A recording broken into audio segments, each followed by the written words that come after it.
If you're enjoying this video, smash that like button, subscribe, and hit the bell. Share it with your friends and let me know in the comments where you're watching from. Every like and subscribe helps the channel grow.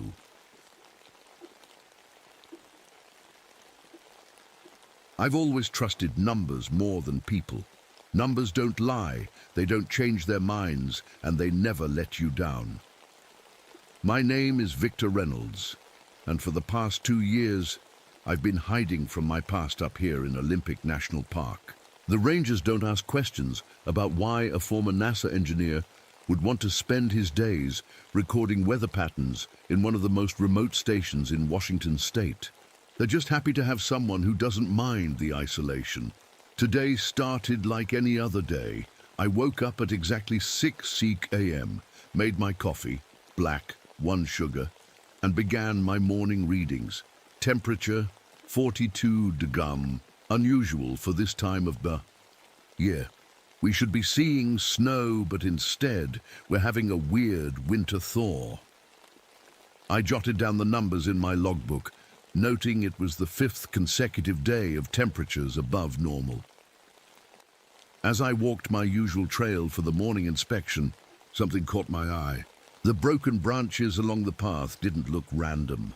After 20 years of engineering, patterns jump out at me like sore thumbs. These breaks were too even, too deliberate. I took out my measuring tape and confirmed what my eyes were telling me.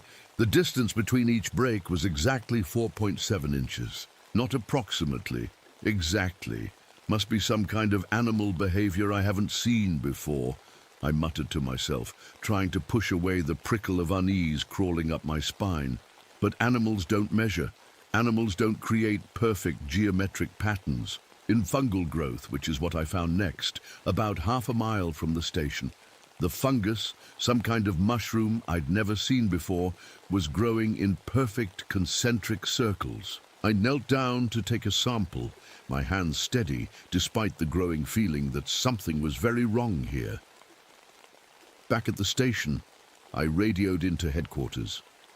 This is Reynolds at Station 17. I'm seeing some unusual patterns in the forest. Broken branches at precise intervals, strange fungal formations. Requesting a biologist to come take a look. George's voice crackled back at me with a chuckle. Getting lonely up there, Victor. Seeing little green men in the woods now. This isn't a joke, George, I said, my voice tight. These patterns are statistically impossible in nature. Look, Victor, it's been a long winter, even for someone as methodical as you. The isolation plays tricks on your mind. We've all been there. I hung up, frustrated. They thought I was imagining things, that the loneliness was getting to me. But numbers don't lie, and what I was seeing couldn't be explained by any natural phenomenon I knew of. The next day, I hiked out farther than usual. That's when I saw something that made me question my own eyes. A group of deer and a mountain lion standing together in a clearing, not fighting, not running, just standing like they were waiting for something. The mountain lion turned its head toward me, and for a moment I could swear its eyes weren't animal eyes at all. I backed away slowly and returned to my cabin, where I spent the rest of the day calculating the statistical probability of what I'd seen. The answer kept coming back the same, 0. 3 days later, I found tracks that defied explanation. They started as deer prints, then suddenly switched to something else mid-stride, something that walked on 2 legs but wasn't human. I photographed them, measured them, and drew them in my notebook. According to every calculation I made, whatever made these tracks shouldn't exist. That night, I couldn't sleep. I kept seeing those animal eyes looking at me, too intelligent, too aware. I pulled out my slide rule, the same one that had helped me calculate an emergency landing during my time in the military, saving my life and those of my crew. I ran my fingers along its familiar surface, finding comfort in its reliability. The next morning, I hiked to the North Ridge, where I'd heard rumors of an abandoned research station. What I found was a small concrete bunker, hidden so well that I would have missed it if I hadn't been specifically looking. Inside, the walls were covered with star charts and equations. Equipment for measuring radiation lay scattered around, decades old but still intact. Whoever had been here was tracking something in the sky, something that aligned with the patterns I was seeing on the ground. As I was examining a chart showing astronomical alignments, I heard a sound outside. Looking through the grimy window, I saw something moving at the edge of the tree line. It looked like a deer, but it was walking on its hind legs. I blinked, and it was gone, disappearing into the forest faster than anything should be able to move. My heart pounding, I gathered as many of the papers as I could carry and hurried back to my station. On the way, I nearly crashed into a group of men in military uniforms, led by a young lieutenant who introduced himself as James Morris. "This area is restricted, Ranger," he said, not bothering to explain why a section of National Park was suddenly under military control. "Since when?" I asked, tucking the papers deeper into my pack. "Since now. We're conducting mineral surveys, uranium deposits, nothing to concern yourself with." I knew he was lying. My time at NASA had taught me how to spot government cover-ups. Whatever they were looking for, it wasn't uranium. Just as the confrontation was getting tense, the sound of helicopter blades cut through the air. Sam Williams, our supply pilot, was arriving a week ahead of schedule. As the helicopter landed, in the clearing near my station, I could see concern on Sam's face. "Victor," she called out over the dying rotor noise, "you're not going to believe what I saw flying in. The air currents over the north section are all wrong. My instruments went haywire. It was like flying through, I don't know, some kind of invisible storm."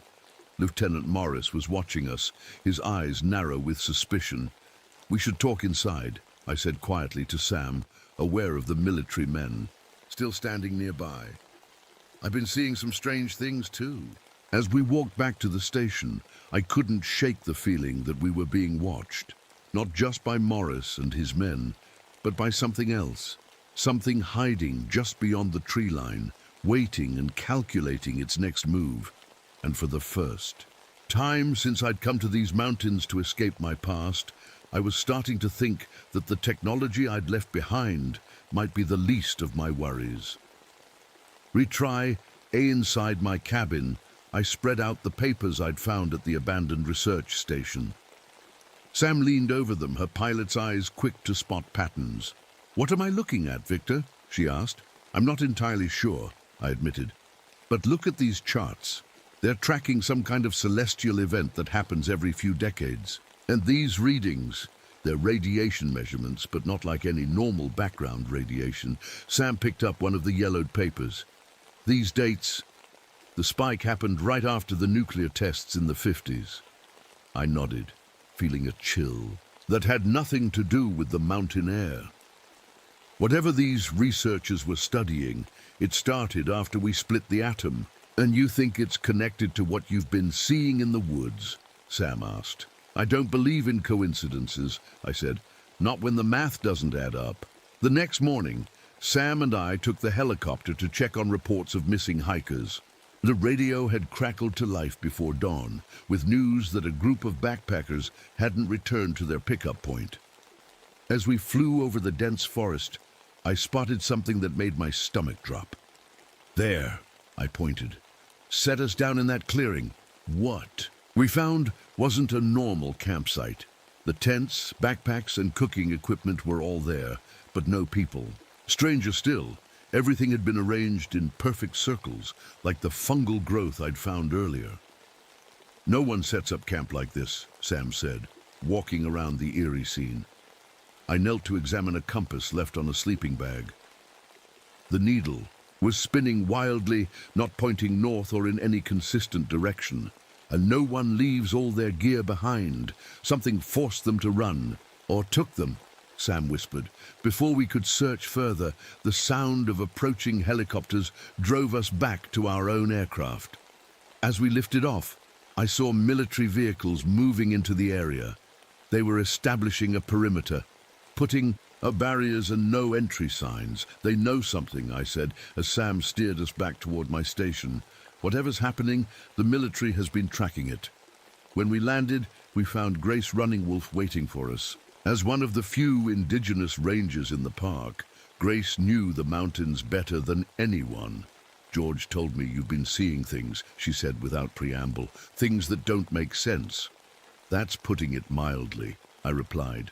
Grace's dark eyes were serious. My grandmother used to tell stories about those who wear others. Beings that came after a fire fell from the sky many years ago.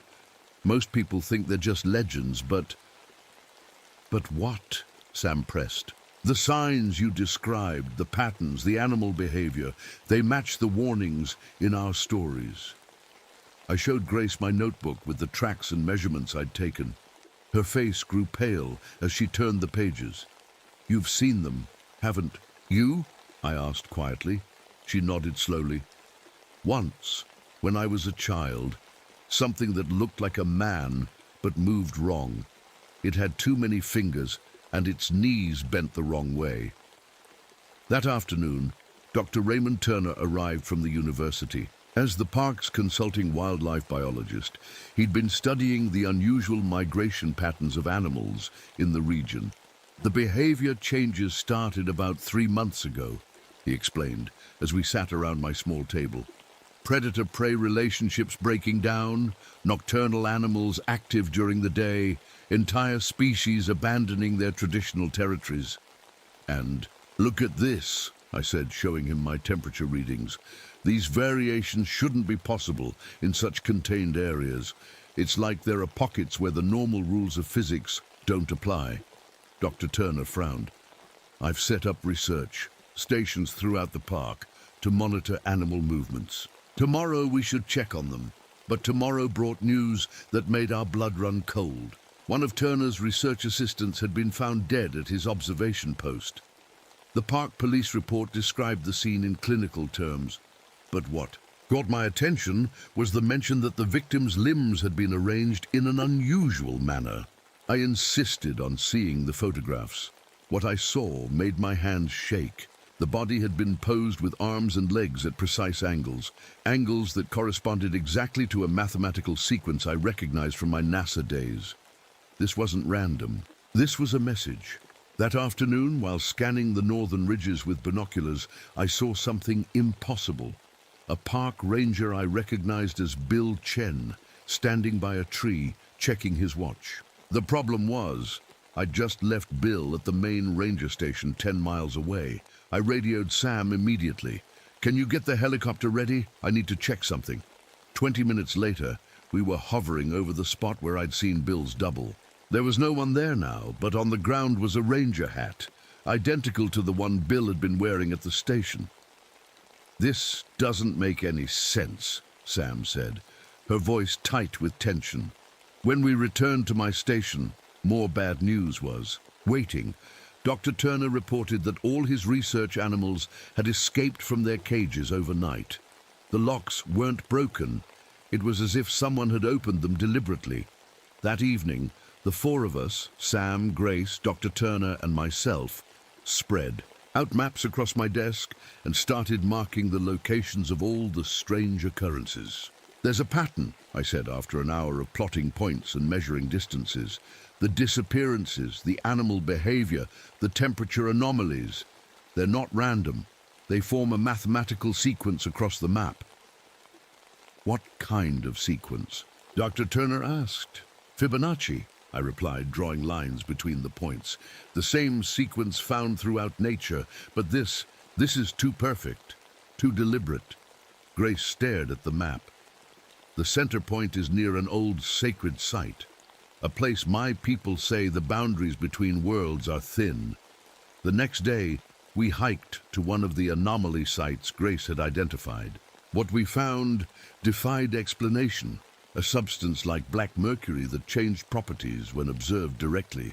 When no one was looking at it, it flowed uphill. When observed, it appeared solid. This isn't possible, Dr. Turner kept saying, his scientist's mind struggling to accept what his eyes were seeing. We need to tell people, Sam insisted. Evacuate the park. And tell them what? I asked. That there's something in these woods that defies the laws of physics, that we think creatures from another dimension are kidnapping hikers? They'll think we're crazy. The military knows, Grace said quietly. That's why they're here. They're not looking for uranium. They're containing whatever this is. As darkness fell, we made our way back toward my station. The forest felt different. At night, alive in a way that made the hair on my neck stand up. Every shadow seemed to move. Every rustle of leaves sounded like whispered conversations. None of us said it out loud, but we all felt it. We were being watched, studied, calculated. And whatever was doing, the calculating wasn't human. Back at the station, I pulled out my slide rule and started running numbers, trying to find a pattern that might help us predict what was happening. If these events followed mathematical rules, even alien ones, they could be anticipated. What are you looking for? Sam asked, watching me work. A way to fight back, I replied, not looking up from my calculations. Everything in the universe follows rules, even things that aren't from our universe. As I worked late into the night, the others eventually fell asleep. Around 3 a.m. I stepped outside for some air, my mind buzzing with equations. The night was unusually quiet. No wind, no animal sounds, just silence and stars. I looked up at the clear sky, wondering if the answer was written there. That's when I saw it. A pattern in the starlight that shouldn't exist. A perfect geometric shape formed by stars that I knew weren't actually aligned that way. It wasn't in the sky. It was in my perception of the sky. Something was changing how I saw the world. Something was already inside my head. I didn't sleep that night. How could I, knowing that something was messing with my mind? I kept checking the stars, trying to see if the pattern was still there, but it had vanished like it was never there at all. As the first light of dawn broke through the trees, I heard Sam stir inside the cabin. I went back in, my eyes burning from lack of sleep. "You look awful," Sam said, pouring herself some coffee. "Did you sleep at all?" "No," I admitted. I think whatever's out there can make us see things that aren't real." Dr. Turner looked up from his notebook. "Hallucinations, some kind of toxin, perhaps." "The fungus," Grace said suddenly. "The patterns you found, they could be releasing spores. My grandmother said the skinwalkers poison the mind before they take the body." I felt a chill run through me. "We need to see one. Really see one. If we're going to understand what we're up against." We decided to set up an observation post at one of the sites where hikers had gone missing. Sam flew us to a ridge overlooking a popular hiking trail, and we established a small camp with cameras and recording equipment borrowed from Dr. Turner's research supplies. For hours, nothing happened. The forest was quiet, except for normal wildlife. Sounds. Then, just as the afternoon light began to fade, I saw movement through my binoculars. "There's someone on the trail," I said, adjusting the focus. It looked like a hiker. Red jacket, backpack, walking stick. But something about the movement was off. Too jerky, like a marionette controlled by inexperienced hands. "I'm going to get closer," I whispered, handing the binoculars to Sam. "Victor, no," she hissed. But I was already moving. I crept through the underbrush, my heart hammering in my chest. Years of engineering precision had taught me how to move carefully, methodically. I got within 50 yards of the trail and crouched behind a fallen log. What I saw next will haunt me for the rest of my life. The hiker stopped in the middle of the path and began to change. Its head twisted all the way around, not like an owl, but like something with no proper neck bones. Its arms lengthened, the fingers splitting and multiplying until each hand had too many digits. And worst of all, I could see that parts of its body weren't actually its own. The red jacket was real, probably taken from a missing hiker, but underneath, glimpses of pale, wrong-looking flesh peeked through. I must have made a sound because suddenly it turned toward me. Its face was almost human, but the eyes were too far apart and the mouth stretched impossibly wide. I ran. I ran faster than I ever had in my life, crashing through bushes and jumping over logs without any of my usual caution. Behind me I heard movement, fast, impossibly fast. "Start the helicopter," I screamed as I burst into our camp. "Now!" Sam didn't ask questions. She raced for the helicopter while Dr. Turner and Grace grabbed what equipment they could. I looked back once, just in time to see multiple shapes moving at the forest edge, all walking wrong, all wearing pieces of human clothing that didn't quite fit. As we lifted off, I spotted Lieutenant Morris and his men moving into the area below us. They were wearing some kind of protective gear and carrying equipment I didn't recognize. Back at my station, I was still shaking as I tried to explain what I'd seen. "It was wearing parts of people," I said, my voice hoarse, like it had taken pieces from different hikers and was using them to make itself look human. "The military knows," Dr. Turner said firmly. "They must have been tracking these things for years." As if on cue, there was a knock at the door. Lieutenant Morris stood there, flanked by 2 soldiers. "We need to talk, Reynolds," he said, his young face grim. "You've seen too much, and now you're in danger." Once inside, Morris revealed more than I expected. "We've been monitoring these entities since the 1950s, he admitted. "They first appeared after the nuclear tests in Nevada. We think the bombs somehow thinned the walls between dimensions." "The sacred sites," Grace said. "My people have always known there are places where the world is thinner." Morris nodded reluctantly. "The indigenous tribes avoided certain areas for generations. We should have listened. Instead, we set off nuclear bombs and let things in." "What do they want?" Sam asked. "We don't know exactly," Morris replied, "but they seem to be preparing for something. The patterns, the disappearances, they're accelerating, and it all centers around this area." The next day, Sam took the helicopter to check on other ranger stations. When she returned, she was pale. "The instruments went crazy again," she said. "Worse this time. And I saw something while flying over the North Ridge. A group of deer moving in perfect formation, like they were marching." Dr. Turner decided to analyze the fungus samples we'd collected. Using a portable microscope, he made a disturbing discovery. "These spores are like nothing I've ever seen," he said, his voice tense with scientific curiosity despite the fear. "They appear to activate certain parts of the brain associated with perception. I think they're how these creatures induce hallucinations." "Or how they communicate," Grace added.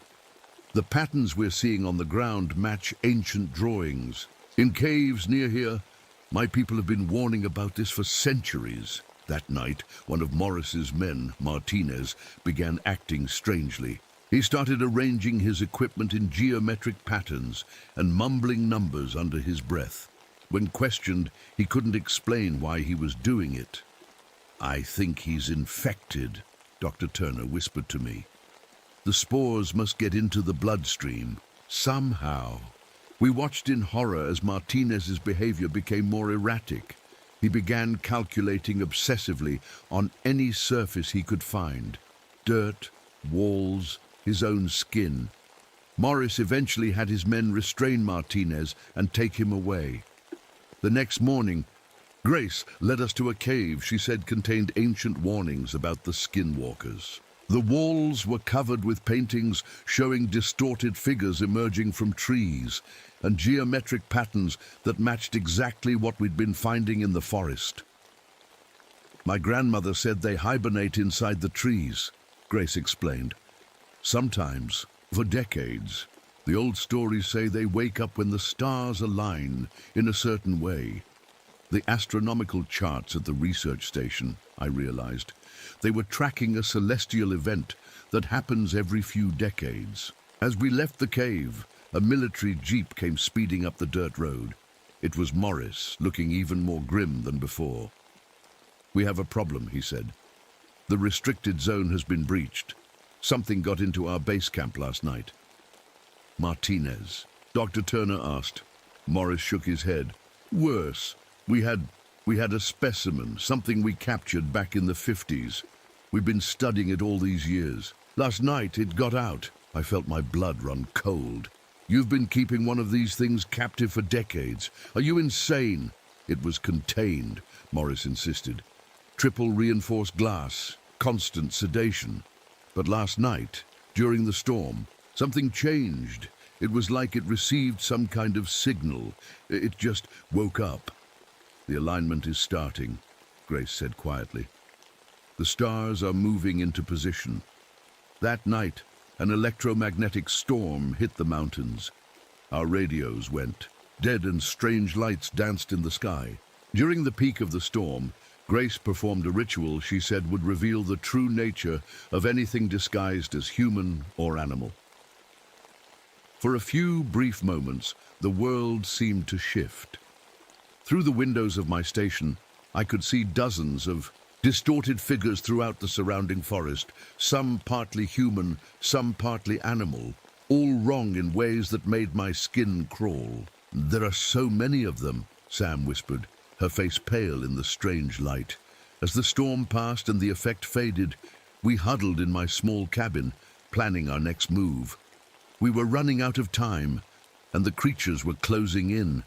"They're building towards something," I said, looking over my calculations again. "All these patterns, these disappearances, they're creating some kind of mathematical formula across the landscape. I think they're trying to widen the breach between dimensions." "How do we stop them?" Sam asked. Before I could answer, we heard a scream from outside. Dr. Turner, who had stepped out to check his equipment, was surrounded by 3 figures that moved with jerky, unnatural motions. "Run!" he shouted.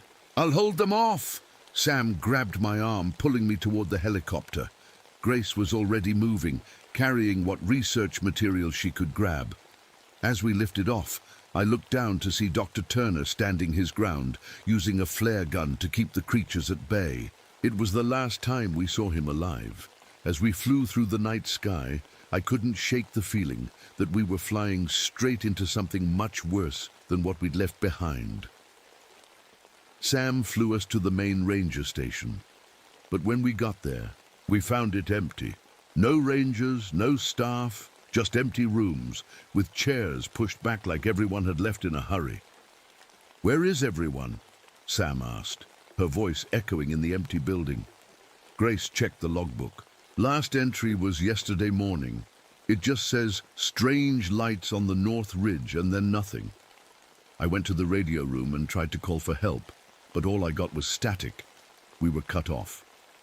"We're on our own," I said, closing my notebook, where I'd been working on calculations, "but I think I've figured something out." I spread my papers across the desk. "Look at this. I've been tracking the appearances of these creatures, and there's a clear pattern. They show up at specific times and places that can be predicted using this formula." Sam and Grace studied my work. I'd kept it simple, a series of intersecting lines on a map with times and dates marked. "If I'm right," I continued, "I can predict where they'll appear next, and more importantly, when they'll try to fully open the breach between dimensions." "When?" Grace asked. "Tomorrow night," I said, "during the peak of the meteor shower. The same alignment that was on those star charts we found." Sam paced the room. "So what's the plan? We can't exactly call in the army. The military already knows, and they're not helping," I reminded her. "They've been studying these things for decades. They don't want to stop them. They want to control them." Just then, we heard the sound of a helicopter approaching. Through the window, I saw it was one of the military craft. It landed, and Lieutenant Morris stepped out, but something was wrong. His movements were too stiff, too precise. "That's not Morris," I whispered, pulling Sam and Grace away from the window. We slipped out the back door and made our way to Sam's helicopter. As we lifted off, I saw not Morris staring up at us. His face seemed to ripple, like there was something underneath trying to get out. "He's been taken over," Grace said, her voice steady despite the horror of what we'd seen.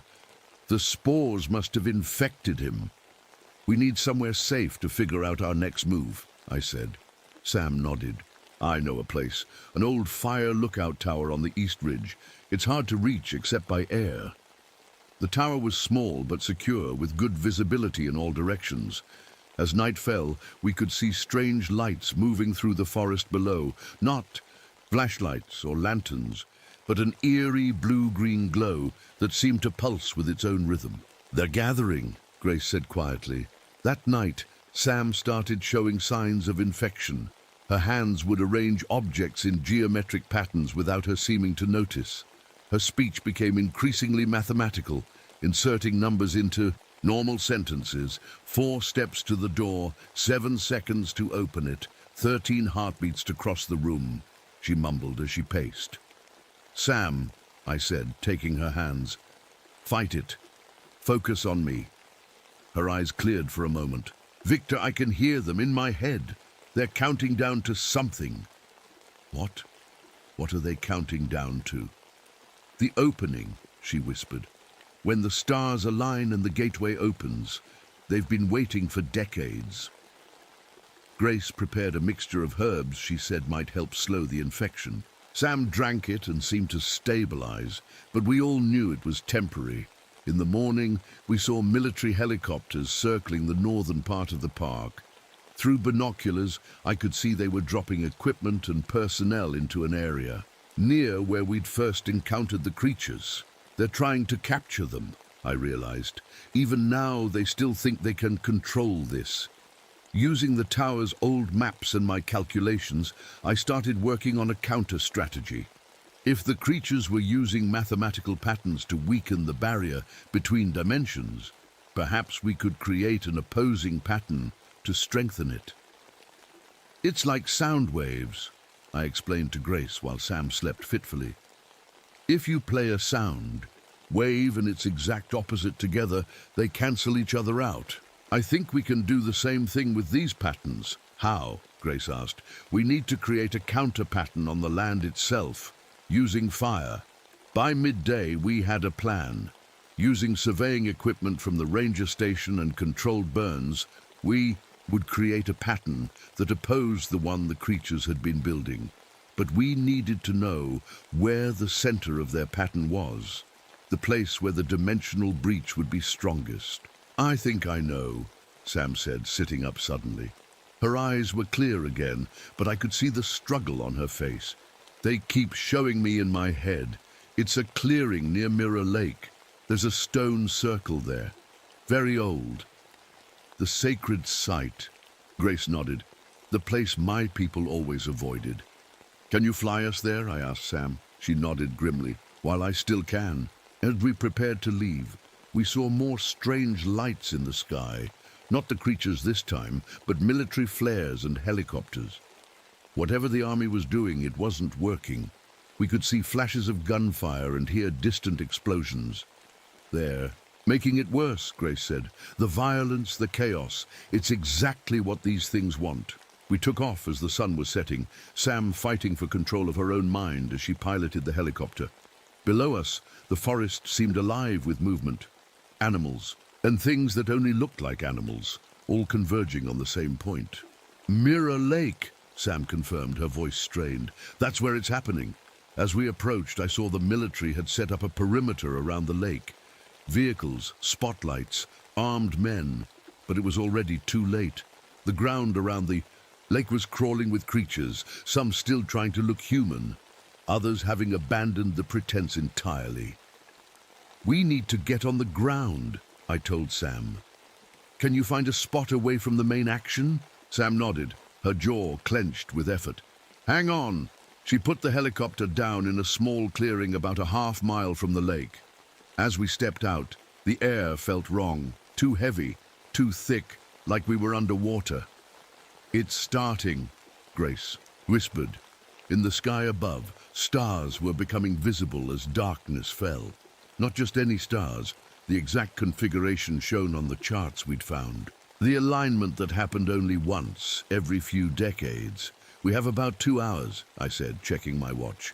We need to set up the counter pattern before the alignment reaches its peak. We worked quickly, using the surveying equipment to map out precise points in a pattern that would oppose the one the creatures had created.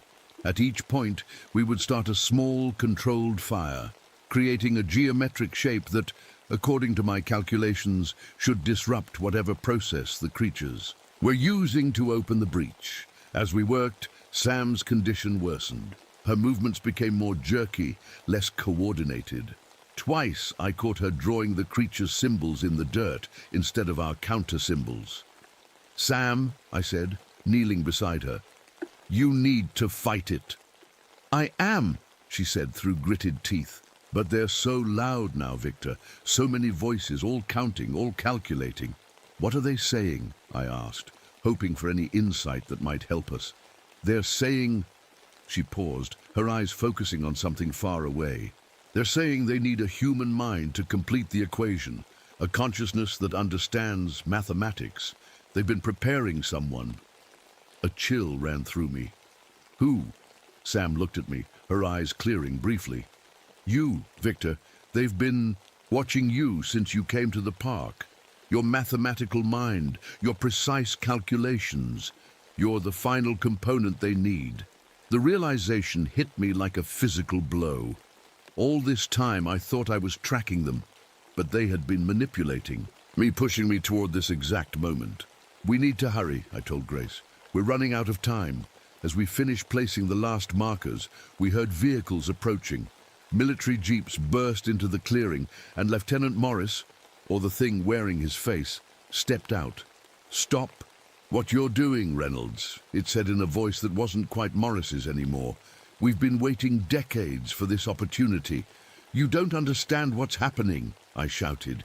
"These things aren't just passing through, they're invading. They want to remake our world in their image." "We know exactly what they want," Not Morris replied, "and we've made a deal. Technology beyond imagination in exchange for cooperation." Behind him, more soldiers emerged from the jeeps, but their movements were wrong, too coordinated, too precise. All of them had been taken over. "Run," I whispered to Grace. "Get to the helicopter. I'll finish this." As Grace slipped away into the darkness, I faced the creatures wearing human faces. In the sky above, the stars were moving into their final alignment. We were out of time. "You're too late," Not Morris said, stepping closer. His face seemed to ripple in the moonlight, like something was moving underneath his skin. "The alignment is almost complete." I backed away slowly, buying time. Around us, the forest had gone completely silent. No birds, no insects, not even the rustle of wind through leaves. It was as if the whole world was holding its breath. "What happens when the breach opens fully?" I asked, still retreating step by step toward our counter-pattern markers. "A new world," Not Morris replied, his voice now layered with other voices beneath it. "A perfect world of patterns and equations. No messiness, no unpredictability, just perfect mathematical order." "Sounds boring," I said, reaching into my pocket for the matches we'd planned to use for the fires. The thing wearing Morris's face tilted its head at an unnatural angle. "Your mind understands the beauty of mathematics, Victor Reynolds. That's why you were chosen. Your calculations brought you here to this moment." I realized with horror that it was right. My obsession with the patterns, my need to solve the puzzle, it had all been leading me exactly where they wanted me. I'd been their unwitting tool. Behind me, I heard the sound of a helicopter starting up. Grace had made it back to Sam. "Good. You know what the problem is with perfect mathematical order?" I asked, striking a match. "It doesn't account for human unpredictability." I tossed the match onto the nearest marker, which had been soaked in fuel. It burst into flames instantly. Not Morris's face contorted with rage. "Stop him!" he shouted to the other soldiers, who began moving forward with that same wrong, too smooth motion. I ran, lighting matches and tossing them at each marker as I passed. One by one, the counter-pattern points burst into flame, creating a geometric shape of fire that opposed the creature's pattern. The effect was immediate. The air seemed to ripple, and the soldiers, or what looked like soldiers, staggered as if struck. Not Morris fell to his knees. His face stretching and distorting, I reached the final marker, just as the stars above reached perfect alignment. As I struck the match, something hit me from behind, sending me sprawling. The match flew from my hand, going out as it hit the damp ground. I rolled over to see one of the soldiers standing over me, but his disguise was slipping. Through the human face I could see something else, something with too many eyes and a mouth that stretched impossibly wide. The equation must be completed, it said in a voice that seemed to come from everywhere and nowhere at once. I scrambled backward, reaching for another match, when suddenly the night was split by the roar of helicopter blades directly overhead. Sam had brought the helicopter down almost on top of us, the downdraft whipping the trees into a frenzy. The creature stumbled back, momentarily distracted. I seized my chance, lit another match, and tossed it onto the final marker. It caught, instantly, completing our counter-pattern of fire. A sound like tearing fabric filled the air, so loud it was almost physical. The creatures, disguised as soldiers, began to twist and change, their human forms melting away to reveal what lurked beneath, things of angles and joints that bent the wrong way, too many limbs and not enough faces. Through the chaos, I saw Grace. Waving frantically from the helicopter, I ran toward it, dodging the creatures that were now moving erratically, their coordinated purpose disrupted by our counterpattern. I was almost at the helicopter when I saw Sam in the pilot's seat. Her face was a battlefield, half human and half something else, fighting for control of her own body. "Victor!" she shouted over the roar of the rotors. "I can't hold on much longer." I climbed aboard, and Grace pulled me in. Sam lifted the helicopter off the ground, her hands shaking on the controls. "The breach," she gasped, fighting for each word. "Still opening, need to close it completely." Below us, the scene at Mirror Lake was like something from a nightmare. The water of the lake was no longer reflecting the sky. Instead, it showed something else, something that hurt my eyes to look at directly. Around the edges, the creatures were gathering, their forms shifting between human, animal, and something else entirely. "What do we do?" Grace shouted over the noise. I looked at my calculations, then at the pattern of fires we'd set, which was now burning brightly in the darkness. It was working, but not enough. The counter-pattern was slowing the breach, but not closing it. "We need something more," I said. "Something to complete the equation." Sam turned to look at me, and for a moment her eyes were clear again. "A human consciousness," she said, "as a constant in the equation." And then I understood what she was planning to do. "Sam, no!" I grabbed for the controls, but she pushed me away with surprising strength. "It's too late for me anyway," she said, her voice almost normal again. "I can hear them in my head. Soon, there won't be anything left of me." "There has to be another way," I insisted. Sam shook her head. "The helicopter's fuel tanks. If I crash it directly into the center of the breach, the explosion should disrupt the final alignment." Grace touched my arm. "She's right, Victor. Look." Below us, the breach at Mirror Lake was growing, the water now completely replaced by a window into somewhere else, a place of geometric shapes and angles that shouldn't exist, where light behaved all wrong. "Get out," Sam said, her voice growing strained again. "Both of you, now." "How?" I asked, looking at the ground far below. "We're over the trees," Sam replied, "and I brought emergency chutes, standard equipment, under your seats." With shaking hands, Grace and I pulled out the parachutes and strapped them on. Sam held the helicopter steady, despite her obvious struggle for control. "Sam," I said, my throat tight. I know," she cut me off. "Now go, before I can't fight them anymore." Grace went first, disappearing into the darkness below. I paused at the door, looking one last time at Sam, my friend, who had been dragged into this nightmare because of me. "The math works," she said. giving me a smile that was almost normal. Trust the equation, Victor. I jumped, the wind roaring in my ears as I fell through the night sky. After counting to 5 like they taught us in emergency training, I pulled the cord. The parachute opened with a jerk, slowing my descent through the trees. Above me, I saw Sam banking the helicopter, turning it toward the center of the breach. As she dove toward it, I lost sight of her behind the tree line. The explosion came seconds later, a blinding flash followed by a shockwave that nearly tore me from my parachute straps.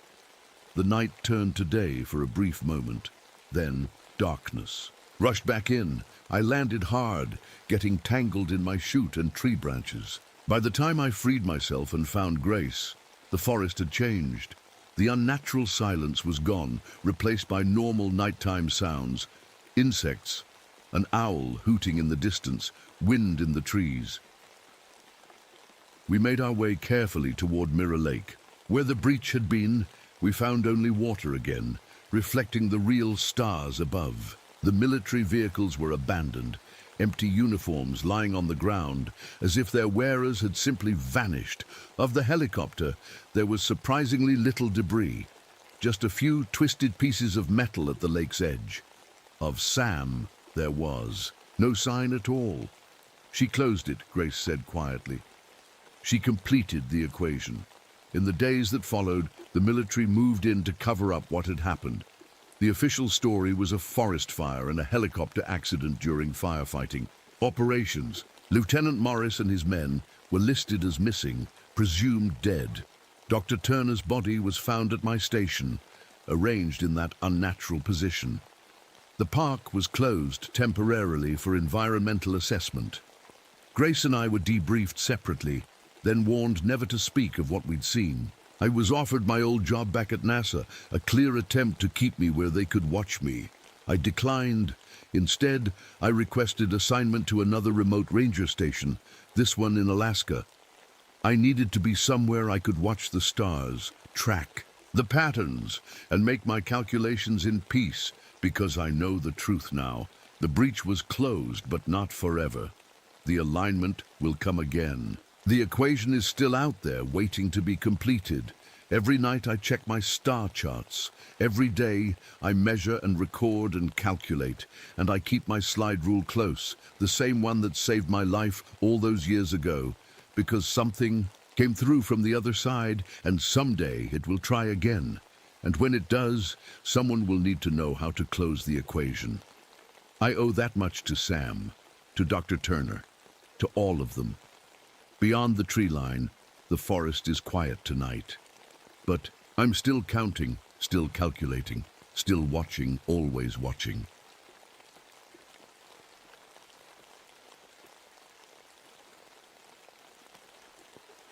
The morning fog rolled between the giant redwoods as I walked my usual path. These trees have been here for hundreds of years, standing tall and silent, like they've seen everything. My boots crunched on the forest floor, a sound that always calmed me down when the memories tried to creep back in. My name is Robert Erickson, Bob to most folks, and being a forest ranger is the closest thing to peace I've found since coming back from Korea. 5 years now I've been working these woods, and most days the quiet helps keep the ghosts at bay. I reached up to touch the dog tags hanging around my neck. Not mine. They belonged to Jimmy Pearson. We called him Peach because he was from Georgia and couldn't stop talking about his mama's peach cobbler. I was supposed to bring him home. Instead, all that came back were these tags. The morning light filtered through the canopy in streaks of gold. This was my favorite time. Just me, the trees, and the occasional deer watching from a distance. No gunfire, no screams. Just birdsong and the soft whisper of wind through branches bigger than most city apartments. I checked my watch. 7:15 a.m. Time to make sure the campers at Pine Ridge hadn't left any fires burning. As I walked, I noticed something odd. The fog was getting thicker instead of burning off like it should. Weather report had called for clear skies by 8. Beautiful light, isn't it? A voice made me turn. Franklin Cooper stood there with his fancy camera, tripod set up pointing at the spot where sunlight cut through the mist. Nice guy, if a bit city for my taste. Been here 3 days already, taking pictures for some nature magazine. Morning, Cooper. Early bird gets the shot, huh? I said. He grinned, his face half hidden behind his camera. This fog is a photographer's dream. Ranger Erickson, like the forest is breathing out secrets. I nodded, though something about the fog didn't sit right with me. Just make sure you mark your trail if you go deeper in. Easy to get turned around when the fog's like this. Will do, boss, he said, not really listening, already lost in his viewfinder. I continued my rounds, checking camping spots and making sure no idiots had decided to smoke near the dry brush. Summer in Northern California meant fire season, and I wasn't about to let these ancient giants burn on my watch. Near Lookout Creek, I stopped. Something caught my eye on a redwood trunk about 6 feet up. At first, I thought it was sap, or maybe some kid had put their hand in mud and slapped the tree. But getting closer, I saw it wasn't like any handprint I'd ever seen. Too long, fingers stretched like they were melting, and I counted 6 digits, not 5. A chill ran down my spine that had nothing to do with the morning cool. I told myself it was probably just tree rot or some fungus growth, but I took out my notebook and sketched it anyway. Martin would probably laugh it off back at the station. By noon, I'd made my way to the edge of the park where old Joseph Redfeather lived in a cabin that had been there long before this became government land. The agreement let him stay since his people had been here first. His dog barked once as I approached, then recognized me and wagged his tail. Joseph sat on his porch, carving something from a piece of wood. "Morning, Chief," I said, though he wasn't. Actually, a chief, as far as I knew. It was just what everyone called him. "Robert," he nodded, his weathered face creasing into a smile. "The trees are restless today." I'd gotten used to the way he talked, like the forest was alive in ways the Ranger Manual didn't mention. Today, though, his words hit different. "Noticed something strange on a tree back near Lookout Creek," I said, showing him my sketch. "Any idea what might cause this?" Joseph's smile disappeared. He put down his carving and took my notebook, studying. The drawing, the silence stretched until I almost repeated my question. "The one who walks between worlds," he finally said, his voice low. "My grandfather told stories of it. When the big trees were cut, it woke up." "What woke up, Joseph?" I tried not to sound impatient. "A spirit, old as these mountains. It comes with the mist, takes what doesn't belong." He handed back my notebook. "Be careful, Ranger, it knows your fears." I thanked him and left, telling myself I didn't believe in ghost stories. But my hand kept finding its way to the dog tags at my neck, and I couldn't shake the feeling that the fog was watching me. Back at my Jeep, the radio squawked. It was Dean, the new kid we'd hired last month. "Erickson, you copy?" "Over." His voice sounded tinny through the old speaker. "I copy. What's up, Porter? Over. Martin wants everyone back at the station. That photographer guy, Cooper, his wife called. He didn't come back to the hotel last night." My stomach dropped as I looked back at the fog that now seemed to be following me through the trees. On my way over, I found Cooper's campsite empty, his tent still up, but no sign of him. His expensive camera sat on a log, like he'd put it down for just a second. I picked it up and checked the last photos taken, something I probably shouldn't have done, but cop habits die hard. The last image made my blood run cold. Fog between trees, but in the center, a tall, blurry figure, too tall to be human, with arms that seemed to stretch down past where knees should be. Just a trick of the light and mist, I told myself. Had to be. By evening, Martin had gathered. All 5 rangers at the station. Maps were spread out on the table as he pointed to where Cooper was last seen. "We'll start a proper search at first light," Martin said, his face serious under his ranger hat. "Probably just got turned around and spent the night in the woods. Happens to tourists all the time." But I could tell he was worried too.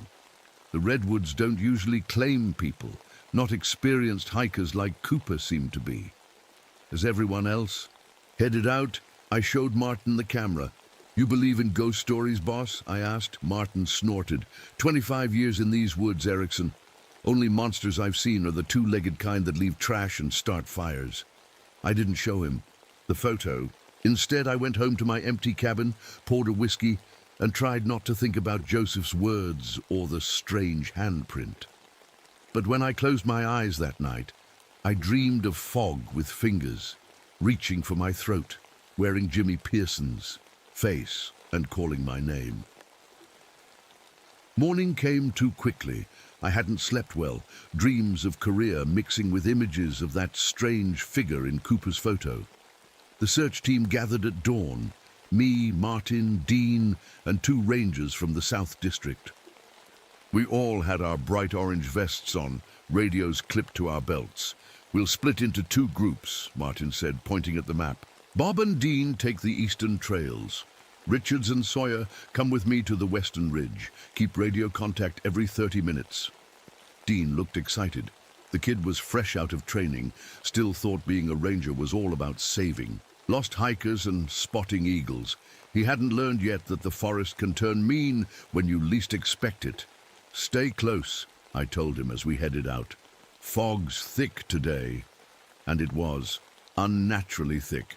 The weather report still said clear skies, but the mist hung between the trees like it was stuck there.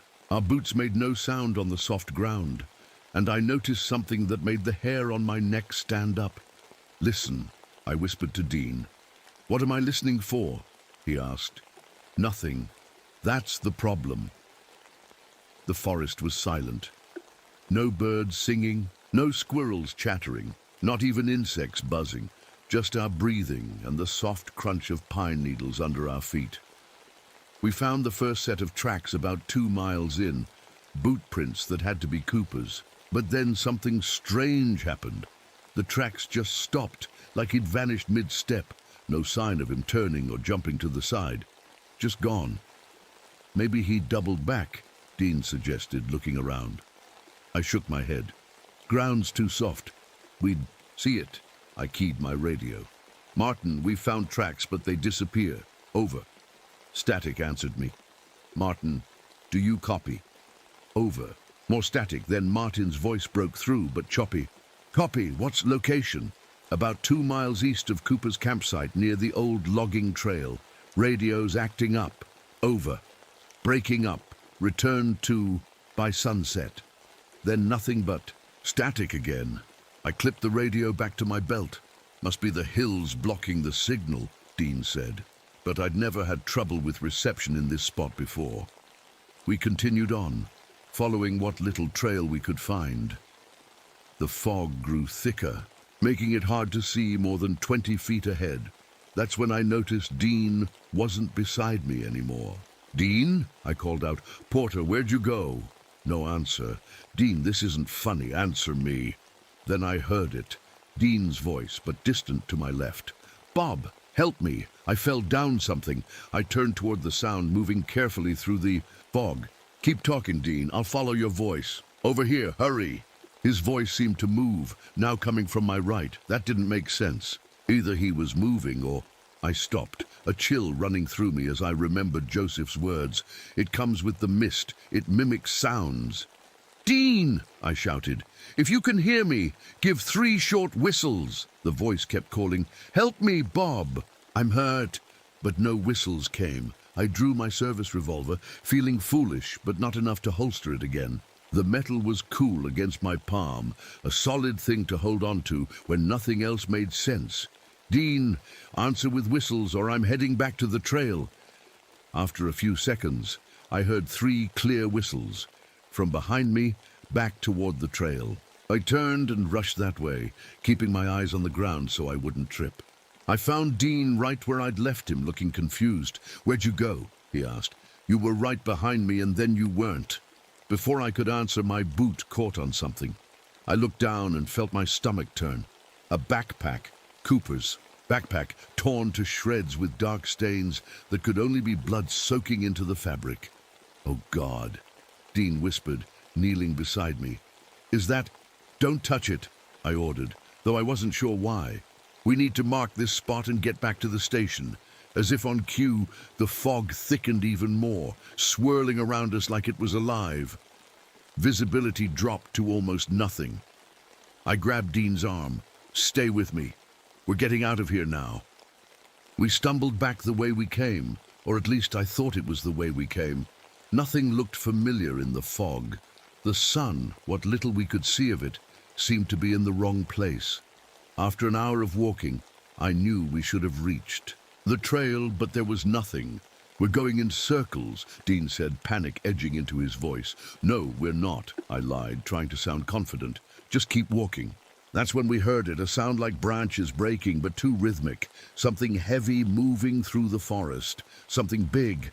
What is that? Dean whispered. I didn't answer. The sound stopped, then started again, closer now. Run, I said, quietly. Now.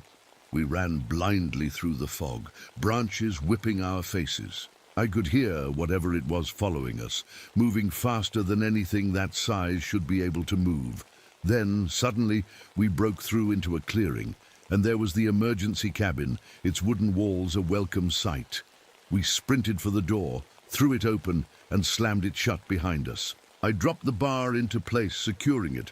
The cabin was just one room, a table, 2 chairs, a wood stove, and some emergency supplies. The windows were small, but let in enough light to see by. What the hell was that? Dean was breathing hard, his face pale. I don't know, I said honestly. We spent the next few hours trying the radio, but all we got was static. As night fell, we heard the others arrive, Martin's voice calling out, then Richard's and Sawyer. I let them in quickly, noticing how they kept looking over their shoulders. What happened to you two? Martin demanded. We've been looking everywhere, and told him about the tracks, the voice calling for help, the backpack. His frown deepened with each detail. We found something too, he said finally. Cooper's camera equipment arranged in some kind of pattern, like a circle of tripods and lenses. Animals don't do that, Richard said quietly. People playing pranks do, Martin insisted. But I could tell he didn't believe it either. After a quick meal of emergency rations, we tried to sleep. Dean took first watch, peering out the small window into the darkness.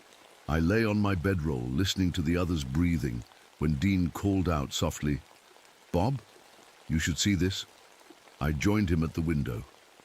Outside, the fog glowed faintly, in the moonlight, and within it something moved, not like an animal or a person, but like the mist itself was taking shape, flowing in ways mist shouldn't flow. Do you see it? Dean whispered. I nodded, unable to speak as I watched what looked like enormous, elongated limbs forming and dissolving in the fog outside our cabin. What is it? Dean asked. I don't know, I said again, but a voice in my head, sounding a lot like old Joseph, answered, the one who walks between worlds. None of us slept much that night. I woke up with a start. Something wasn't right. My hand went straight to my gun as I looked around the dim cabin. Everyone was asleep except for Sawyer, who was supposed to be on watch. But he was asleep too, slumped in the chair by the window. And the door, the heavy wooden door I'd barred shut last night, was wide open. Wake up, I shouted, getting to my feet. Everyone up now! The others jerked awake, confusion on their tired faces turning to alarm when they saw the open door. I closed it, Sawyer said, his eyes wide. I swear I closed it, Bob. Well, it's open now, Martin growled, grabbing his rifle. Morning light filtered through the doorway, revealing something that made my blood run cold. Around the cabin, in a perfect circle about 10 feet from the walls, every plant was dead. Grass, bushes, even the moss on stones, all brown and withered like they'd been dead for weeks. That wasn't there yesterday, Dean whispered. No one said anything for a long moment. Then Martin took charge, like he always did when things got weird. Could be a chemical leak, he said. Maybe some camper dumped something they shouldn't have. None of us believed it, but we nodded anyway. It felt better than thinking about the alternative. We packed up quickly and headed back to the ranger station. The fog had lifted some, though patches still hung between the trees. When we got there, 3 more rangers had arrived from the neighboring district to help with the search. Any sign of Cooper? Asked a ranger named Johnson. Martin shook his head. Not yet. We're heading back out after we grab some supplies. I pulled Martin aside. I need to check something in town. Won't take long. He didn't look happy, but he nodded. 1 hour, Erickson. Then you're back in these woods. I drove my jeep fast down the mountain road to the small town that served the park visitors. Most places were still closed, but Liz's diner had lights on. Elizabeth Thompson had been running that place since her husband died in '52. She knew more about local history than anyone except maybe Joseph. The bell jingled as I pushed open the door. Liz looked up from behind the counter and smiled, though it faded when she saw my face. Coffee, Bob? She asked, already reaching for a mug. Thanks. Liz, I sat at the counter. The place was empty except for a trucker at the far end. Need to ask you something. Ever hear stories about something strange in the woods? Something tall that moves in the fog? Liz's hand froze halfway to the coffee pot. Why are you asking about that? We've got a missing photographer. Found some strange things out there. She poured my coffee, then reached under the counter and pulled out an old shoebox. From it, she took several yellowed newspaper clippings. My father collected these, she said quietly. Started in 1923, 3 loggers vanished in one night. Then in 37, a family camping. 42, 2 rangers. She pushed the clippings toward me. Always when the fog's heavy for days, always near the old tribal grounds. I flipped through the articles. The details were eerily similar to what was happening now. Sudden disappearances, strange marks found, unusual fog patterns. The locals had a name for it, Liz continued. Called it the Mistwalker. Said it took people who disturbed its rest. And you believe this? I asked, trying to keep my voice steady. She shrugged. I believe there are things in those woods older than our understanding. My husband used to laugh at the stories too. The way she said it made me think her husband might have changed his mind before the end. I took the clippings, thanked her, and headed back to the station, my mind racing. When I got there, the search party was ready to head out again, now 12 people strong. This time, we went to where Cooper's equipment had been found. I'd expected Martin to dismiss Liz's clippings, but he studied them with a frown. Keep these. To yourself for now, he said finally. Don't need the new guys spooked. We spread out, still in pairs, no one alone, and began a grid search of the area. Dean stuck with me, looking nervous but determined. About an hour in, I started feeling strange. The trees seemed to shift, and for a second I thought I saw sandbags piled up ahead, just like the bunker where Jimmy died. I blinked, and it was gone, just trees and fog. You okay, Bob? Dean asked, looking concerned. Yeah, I lied. Just tired. We pressed on, but the feeling grew stronger. Twice more I saw flashes of Korea, a broken jeep, a blood-stained helmet on the ground. Each time, they vanished when I focused on them. I knew what this was. The docs called it episodes. But I'd never had one this real before, never while I was wide awake and clear-headed. That's when we saw it. Through a gap in the trees about 50 yards away stood a figure, tall, unnaturally tall, with limbs too long for its body. It was mostly hidden by fog, but I could make out a head and shoulders, arms that hung down almost to the ground. Dean, I whispered, do you see that? He nodded, his face pale. What is it? Before I could answer, the figure moved. Not like a person walks, but like it was flowing, parts of it dissolving into mist and reforming. Then it was gone, the fog, swirling where it had stood. My radio crackled. Martin's voice came through clearer than yesterday. Everyone regroup at Point Charlie. Found something. Point Charlie was a clearing about a quarter-mile from us. When we got there, the others were already gathered around something on the ground. It was Cooper's camera equipment, just as Martin had described, arranged in a perfect circle, lenses all pointing inward. But something was different now. In the center of the circle lay a ranger hat. Martin's hat. But Martin was standing right next to me, his own hat firmly on his head. "Found it like this," Richard said, his voice shaking. "Wasn't here yesterday." Martin's face had gone white. He reached up and touched his hat, as if making sure it was really there. "That's not possible," he said. "That's my spare hat. It was in my locker back at the station." A heavy silence fell over the group. Then Johnson spoke up. "How'd it get out here?" No one had an answer. "Maybe we should talk to Chief Redfeather," I suggested. "He knows these woods better than anyone." Martin looked like he wanted to argue, but after a moment he nodded. "Richards, take half the team and keep searching.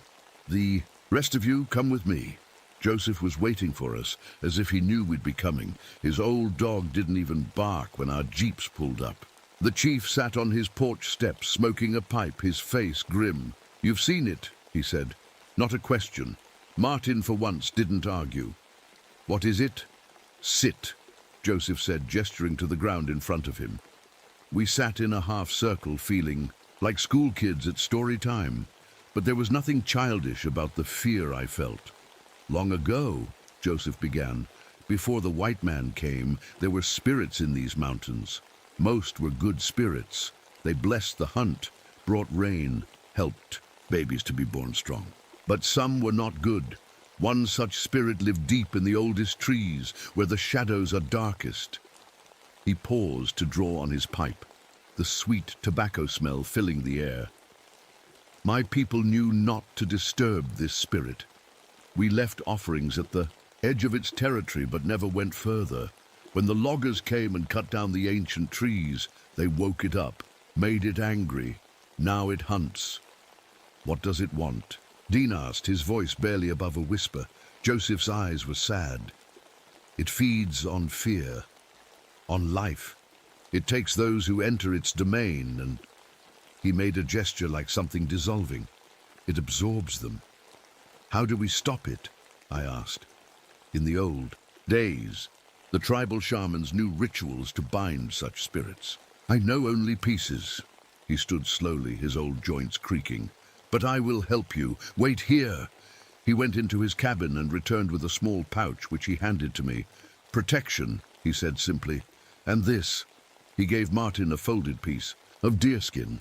"A map to the old sacred grounds. The spirit is strongest there, but also most vulnerable." As Joseph performed a blessing ritual for our group, I couldn't help but notice how Martin, who'd always scoffed at superstitious nonsense, watched intently, his face solemn. The sun was getting low by the time we left Joseph's cabin. The fog was rolling in again, thicker than before. I opened the pouch he'd given me and found what looked like dried herbs and something else, a small copper arrowhead, green with age. "Keep it close," Joseph had told me. "The spirit fears the old." Metals, copper most of all. I didn't know if I believed in spirits, but after what I'd seen, I wasn't taking chances. I put the copper arrowhead in my shirt pocket, right next to Jimmy's dog tags. As we drove back toward the search area, I couldn't shake the feeling that things were about to get much worse. The forest seemed to be holding its breath, waiting. And in the deepening gloom between the ancient redwoods, shadows moved that had nothing to do with the wind. Night fell too quickly. The fog had become so thick you could barely see your hand in front of your face. We'd set up a base camp near where Cooper's equipment was found, with gas lanterns creating small circles of light that the fog seemed to swallow up. "Everyone stays. In pairs," Martin ordered. "No one wanders off alone, not even to take a leak. Got it?" We all nodded. The group from the neighboring district looked confused about why we were so tense, but they followed orders. Nobody wanted to be alone in these woods tonight. Dean and I were assigned the first watch. We sat by the main fire, our backs to the flames, peering into the darkness. The others tried to get some rest in the tents, but I could hear them tossing. "And turning, Bob," Dean whispered after a while. "What did the chief mean about it feeding on fear?" I wished I had a good answer for him. "Some cultures believe fear is a kind of energy," I said. "Maybe this thing can somehow use that." Dean was quiet for a moment. I keep thinking I hear my mom calling me, he admitted. She died when I was 12. But I swear I can hear her voice in the fog. A chill ran down my spine that had nothing to do with the night air. If you hear anything at all, you tell me first, before you react. Understood? He nodded, eyes wide. Around midnight, the noises started. First, it was just twigs snapping. Could have been any forest animal. But then came the voices. Help me. Please, help. It sounded like Cooper, distant and weak. Then, Erickson, is that you? I need backup. That voice I knew too well. Jimmy Pearson, dead 5 years in a Korean hillside bunker. Dean gripped my arm. Did you hear that? Before I could answer, another voice called out. Martin's voice. Dean, Bob, need help over here, found something. But Martin was supposed to be asleep in his tent. I grabbed my flashlight and gun. Stay here, I told Dean. Wake the others. But that was Martin, Dean protested. No, I said firmly, it wasn't. As if to prove my point, Martin himself emerged from his tent, hair mussed from sleep. What's going on? He asked. The voice called again, Martin's voice, perfect in every way, but coming from the darkness beyond. Our camp. Dean's face went white. How? Martin grabbed his rifle. Everyone up! He shouted. No! The camp erupted into activity. Flashlight beams cut through the fog as the rangers grabbed weapons and gathered in the center of camp. It's using our voices, I explained quickly. Don't trust anything you hear unless you can see who's talking. That's when the fog began to move. Not like normal fog blown by wind, but purposefully forming tendrils that reached toward us like searching fingers. Fall back, Martin ordered. Everyone to the vehicles. We retreated, keeping tight formation, but the fog was all around us now, making it impossible to see which way led back to the jeeps. This way, Johnson called, pointing with his flashlight. We followed him, moving fast but careful. I kept checking behind us, sure that something was following. The copper arrowhead in my pocket felt warm against my chest. That's when I heard Dean scream. I whirled around. Dean was just behind me, his flashlight beam swinging wildly as he backed away from something I couldn't see. No, no, no, he was saying. You're not her, you're not my mom. I grabbed his arm. Dean, look at me! But his eyes were fixed on something in the fog, something that wasn't there when I looked. She's rotting, he whispered. Her face is falling off. Johnson grabbed Dean's other arm, and together we pulled him along. But each of us was starting to see things too. I kept glimpsing Korean soldiers moving through the trees, their uniforms torn and bloody. Don't look, I shouted to everyone. It's not real. We stumbled through the forest, the fog so thick now it was like wading through water. Then Richards shouted from behind us, It's got Mitchell! I turned to see Richards backing away from something, in the fog. But Mitchell, one of the rangers from the neighboring district, was nowhere to be seen. What happened? Martin demanded. Something grabbed him, Richards gasped. Long arms just reached out of the fog and... He made a yanking motion. Gone! Just gone! We formed a tighter circle back to back, weapons pointed outward. 9 of us now, down from 12. The jeeps should be this way, Martin said, pointing. We moved as one unit, staying close. The voices kept calling. Sometimes people we knew, sometimes strangers crying for help. The fog swirled and shaped itself into figures that dissolved when we looked directly at them. After what felt like hours, we finally saw the shapes of our vehicles ahead. But as we got closer, we realized something was wrong. The jeeps were there, but they'd been changed. Their metal frames were twisted and bent like melted wax, rendering them useless. What could do this? Johnson whispered. No one had an answer. The cabin, Martin decided. It's our best chance. Solid walls, supplies. We started the long trek to the emergency cabin, knowing it was at least 3 miles through this nightmare forest. But we'd barely gone half a mile when the fog thickened again, and this time it moved with purpose, cutting between us, separating. Stay together, Martin shouted, but his voice sounded muffled, distant. I reached out to grab Dean, but my hand passed through empty air. The fog had formed a solid-seeming wall between us. "Dean!" I called. No answer. I fired my gun into the air, one shot to signal my position. After a moment, I heard an answering shot from somewhere to my left, then another from ahead. 3 shots in all, meaning the group had been split at least 3 ways. I moved toward the closest shot, my gun ready. The fog parted slightly, and I saw Martin standing alone, his rifle pointed at the ground. "Bob," he said with relief, "where are the others?" "Lost in the fog," I said. "Heard shots from over there." I pointed. Martin nodded grimly. "Let's go." We moved carefully through the trees, calling out every few minutes. Eventually, we found Johnson and one of the newer rangers, a guy named Torres. They'd seen something take Richards. "Like the fog grew hands," Torres kept saying. We were down to 7 now, lost in a forest we all knew like the backs of our hands, but which had become completely foreign. That's when I remembered Joseph's map. "Martin, do you still have the chief's map? The one showing the sacred grounds?" Martin patted his pocket. "Yeah, why?" "He said the thing is strongest there, but also most vulnerable. Maybe we can trap it somehow." "With what?" Johnson asked. "Guns. Don't work on fog." I touched the copper arrowhead in my pocket. It was definitely warm now, almost hot. "Copper," I said. "The chief said it fears copper." Martin looked skeptical but nodded. "Worth a try. Nothing else is working." He pulled out the deerskin map. It was crude by modern standards, but I could make out landmarks. A lightning-struck tree, a split rock formation, and a circle that must be the sacred grounds. "I think I know where this is," Martin said slowly. "About a mile northeast of here." We changed direction, moving with renewed purpose. The fog followed, sometimes thinning, sometimes thickening until we could barely see. Twice more we heard screams in the distance, our people being taken, but we couldn't help them, couldn't even find them. After nearly an hour of careful movement, we reached the lightning-struck tree marked on the map. It was an old redwood, its top sheared off by some long-ago storm, its trunk blackened down one side. "We're close," Martin said. That's when we heard Dean's voice again, very near.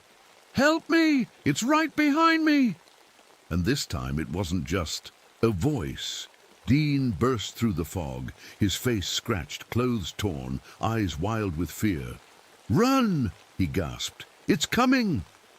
Before any of us could react, the fog behind Dean seemed to solidify. A shape formed, taller than any man, with limbs that stretched and flowed. It reached for Dean with fingers like twisted branches. I didn't think.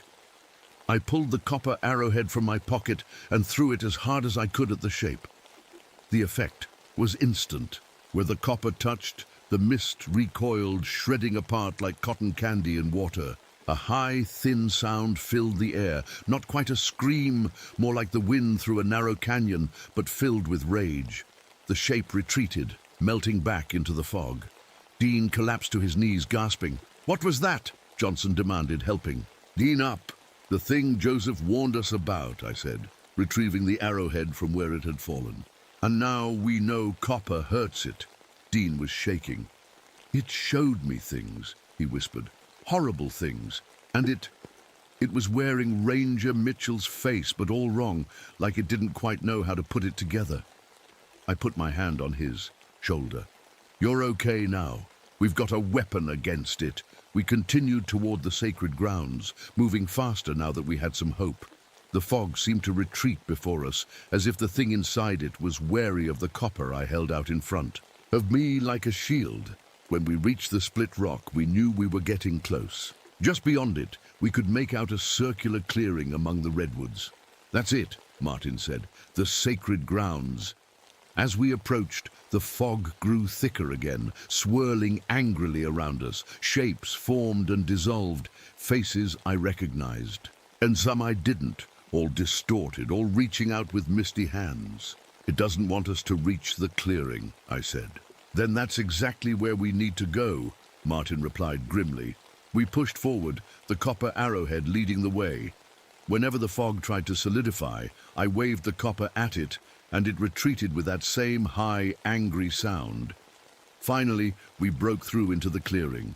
It was about 30 feet across, with an old stone formation in the center, rocks arranged in a pattern that might once have had meaning to Joseph's people. "Now what?" Torres asked, looking around nervously. I wasn't sure. Joseph had said this place was where the spirit was most vulnerable, but he hadn't explained how to use that against it. "We need more copper," I said finally. "Johnson, check your pockets. Anyone have pennies, anything made of copper?" We pooled our resources. Johnson had 3 pennies. I had the arrowhead. Torres had a belt buckle that might be part copper. "Not enough," Martin said, looking at our meager pile. The fog was gathering at the edges of the clearing now, thicker and darker than before. Shapes moved within it, not just human figures, but other things. Things with too many limbs and eyes, where eyes shouldn't be. "It's getting stronger," Dean whispered. I looked at the copper items in my hand and thought about what Joseph had said. The spirit is strongest here, but also most vulnerable. "We need to make a circle," I said suddenly. The idea coming to me. "A copper circle all the way around the clearing." Martin nodded, understanding. "Like a fence." "But we don't have enough," Torres pointed out. I looked up at the darkening sky. "The radio at the cabin," I said. "It's got copper wiring inside. If we can get back there, take it apart." "We'd still need to get back here," Johnson said. Martin made the decision. "Bob, take Dean and head for the cabin. Get that wiring. We'll stay here, try to hold this thing off until you get back." I didn't like the idea of splitting up, but we had no choice. I handed the arrowhead to Martin. "Keep this. We'll be as quick as we can." Dean and I left the clearing, following the trail marked on Joseph's map. The fog parted before us, almost too easily. That worried me more than if it had tried to stop us. "It's letting us go," Dean said, echoing my thoughts. "Why?" "I don't know," I admitted, "but I don't like it." We moved as fast as we dared through the darkening forest. Night was falling again, and with it came a deeper cold and a sense of waiting, like the whole forest was holding its breath. "Bob," Dean said after a while, "what if we can't kill this thing? What if we can only trap it temporarily?" I didn't have a good answer for him. "Then we make sure people know to stay away from here. Mark off the area, get Joseph to help explain." "Why?" But even as I said it, I knew it wouldn't be enough. People don't stay away from forbidden places. They're drawn to them. And this thing was patient. It could wait years, decades between feedings. The emergency cabin appeared ahead, a dark shape against the darker trees. We approached carefully, guns ready. The door hung open just as we'd left it that morning. Inside, everything was untouched. I went straight to the radio unit on the wall. "We need to take this apart," I told Dean. "Get all the copper wiring out." He found a toolbox while I unbolted the radio from the wall. Working by flashlight, we carefully dismantled it, extracting every bit of copper wire we could find. "This might be enough," Dean said, coiling the wire carefully. I nodded, but then paused, listening. Outside, the forest had gone completely silent. "Again, we need to hurry," I said quietly. We packed up the wire and headed back out. The fog had lifted somewhat, but that only made me more uneasy. This thing was planning something. We were halfway back to the sacred grounds when we heard the first scream. It was Johnson's voice, filled with terror. Then another scream. "Torres, run!" I told Dean, and we sprinted through the trees. We reached the split rock marker just as a third scream cut through the night. Martin this time, a sound of pure agony that cut off abruptly. "No!" Dean gasped. But we kept running. We burst into the clearing to find it empty. No Martin, no Johnson, no Torres. Just the stone formation in the center, now arranged differently, the rocks forming a rough human shape, like a child's drawing. And all around the edge of the clearing, the fog was gathering, thicker and darker than ever, shapes moving within, it that made my eyes hurt to look at. We're too late, Dean whispered, but I refuse to believe that. We can still do this, I said, pulling out the copper wire. Start laying it around the edge of the clearing. Make a complete circle. As Dean began unwinding the wire, I noticed something on the ground near the stone formation. Martin's ranger hat, the real one this time, with a dark stain on the band that could only be blood. And next to it, gleaming in the dim light, the copper arrowhead. I grabbed the arrowhead, feeling its warmth in my palm, and joined Dean in laying out the copper wire. The fog churned angrily at the edge of the clearing, sensing what we were trying to do. Hurry, I urged, my voice barely above a whisper. Dean worked quickly, his hands shaking but determined. We had almost completed the circle when the fog began to take shape. Not just vague human forms this time, but detailed faces, Cooper, Mitchell, Johnson, Torres and Martin, all looking at us with blank, dead eyes. Don't look at them, I warned Dean. It's trying to distract us. But even I couldn't help staring, as the shapes became more solid. Martin's face drifted toward me, his expression changing from blank to pleading.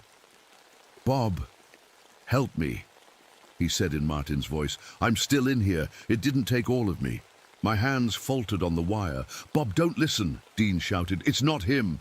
The fog moved like a living thing now, reaching tendrils toward the incomplete circle of copper.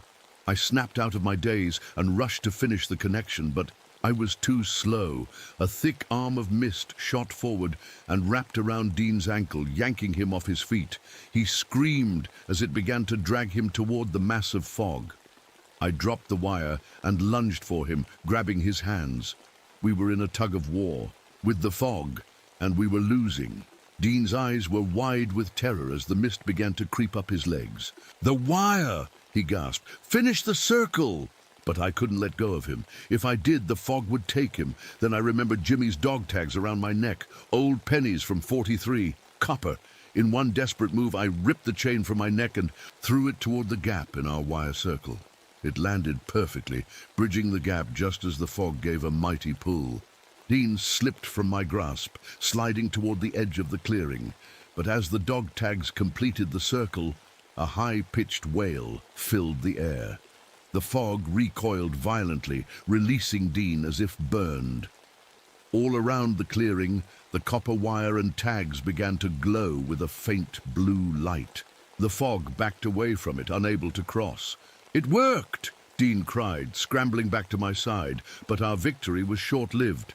Inside our copper circle, the fog was still there, swirling faster now, condensing into something more solid. The human faces blended together, forming a towering figure at least 9 feet tall, with limbs that moved in ways that shouldn't be possible. It no longer looked like mist pretending to be human. Now it looked like something ancient and angry, with too many fingers on hands that reached almost to the ground, and a face that kept shifting between human features and something much older. What now? Dean asked, his voice barely audible over the creature's constant wailing. I clutched the copper arrowhead, the only weapon we had left. We need to weaken it somehow. The creature moved toward us, its feet never quite touching the ground. As it approached, I felt a wave of cold wash over me, bringing with it images from Korea, the bunker, the explosion, Jimmy dying in my arms. It's in my head, I gasped. Dean was seeing his own horrors. I could tell by the way his eyes darted around, seeing things that weren't there. My mom, he whimpered. She's burning. The creature fed on our fear, growing more solid with each step closer. I could see faces within its misty body now. Cooper, Martin, and others I didn't recognize, all screaming silently, their features distorted. That's when I understood what Joseph meant. This thing absorbed its victims somehow, kept pieces of them inside itself, and here, in this sacred place, those pieces were visible. Dean, I said, gripping his shoulder, don't look at what it's showing you. Look at me. His eyes gradually focused on my face. It's using our fears against us, I continued. That's how it feeds. We need to stop being afraid. Easier said than done with a 9-foot monster bearing down on us. But I remembered something my old sergeant used to say. Fear is just your mind painting pictures of stuff that ain't happened yet. I took a deep breath and forced myself to look directly at the creature. Past the hallucinations it was trying to feed me, past the faces of its victims, at the thing itself. You don't belong here anymore, I said firmly. This isn't your world. Now, the creature paused, tilting its misshapen head as if confused. You can't have him, I continued, nodding toward Dean. And you can't have me. We're not afraid of you. A lie, of course. I was terrified. But saying it out loud helped make it a little bit true. The creature let out a sound between a hiss and a howl, then rushed at us with impossible speed. I shoved Dean aside and raised the copper arrowhead like a knife. When the creature hit me, it was like being plunged into ice water. Every bad memory, every nightmare I'd ever had flashed through my mind at once. I saw Jimmy dying a dozen different ways. I saw my ex-wife crying as she packed her bags. I saw my father's disappointed face when I came home broken from the war. But through it all, I held onto the arrowhead, and as the creature's cold form engulfed me, I thrust the copper into where I thought its heart should be. The world went white with pain. The creature screamed, not with a human voice, but with a sound like trees breaking in a storm, like ice cracking on a frozen lake. I felt myself falling, the copper arrowhead still clutched in my numb fingers. Then Dean was there, grabbing the arrowhead from my hand and stabbing it into the creature again and again. Each strike made the thing shriek and pulse with blue light. Parts of it began to dissolve back into mist, floating away in tatters. "It's working," Dean shouted. The creature thrashed wildly, knocking Dean to the ground. It loomed over him, reforming its arms into long, sharp points aimed at his chest. With my last bit of strength, I grabbed Dean's fallen flashlight and hurled it at the creature. It passed right through the misty body, but it distracted the thing, long enough for Dean to roll away. "The stones!" I yelled, pointing to the formation in the center. "Use the stones!" Dean scrambled to the rock formation and began pushing the stones into a different pattern. Not the human shape the creature had made, but something else. A pattern that felt somehow right, somehow old. The creature sensed what he was doing and lunged for him. But I tackled it from behind. It was like grabbing onto a tornado, but I managed to slow it down just enough. Dean placed the last stone, and suddenly the ground beneath us trembled. The copper wire circle glowed brighter, and the creature froze in place. "Now," I gasped, barely able to speak. "The arrowhead, in the center stone!" Dean drove the copper arrowhead into a small hole in the center stone of the formation. As it slid home, a change came over the clearing. The air grew heavier, charged, with something that raised the hair on my arms. The creature writhed in what looked like agony, its misty body pulled toward the stone formation as if by a powerful magnet. As it touched the stones, it began to come apart, dissolving not into the air, but into the ground itself, sinking between the stones. Faces appeared in the mist one last time. Cooper, Martin, Johnson, Torres, and others I didn't know. Their expressions changed from pain to something like peace as they dissolved. The creature fought against the pull, one long arm reaching toward me. For a moment, Jimmy's face formed in the mist, his eyes meeting mine, not accusing, just sad. Then he, too, dissolved, flowing into the stones. In seconds, it was over. The fog was gone, leaving only the normal darkness of the forest night. The copper wire had stopped glowing, now just ordinary wire again. Dean helped me to my feet. We were both shaking, covered in sweat despite the cool air. "Is it gone?" he asked. I looked at the stone formation, now arranged in a pattern that seemed to make a kind of sense, though I couldn't have explained why. "I think so," I said. "For now, at least." We collected what was left of our copper wire and the arrowhead, which came loose from the stone with surprising ease. Dawn was breaking as we made our way back to the ranger station, both of us too exhausted to speak much. The search for the missing rangers continued for weeks. They found Cooper's body eventually, or what was left of it, but never any trace of Martin or the others.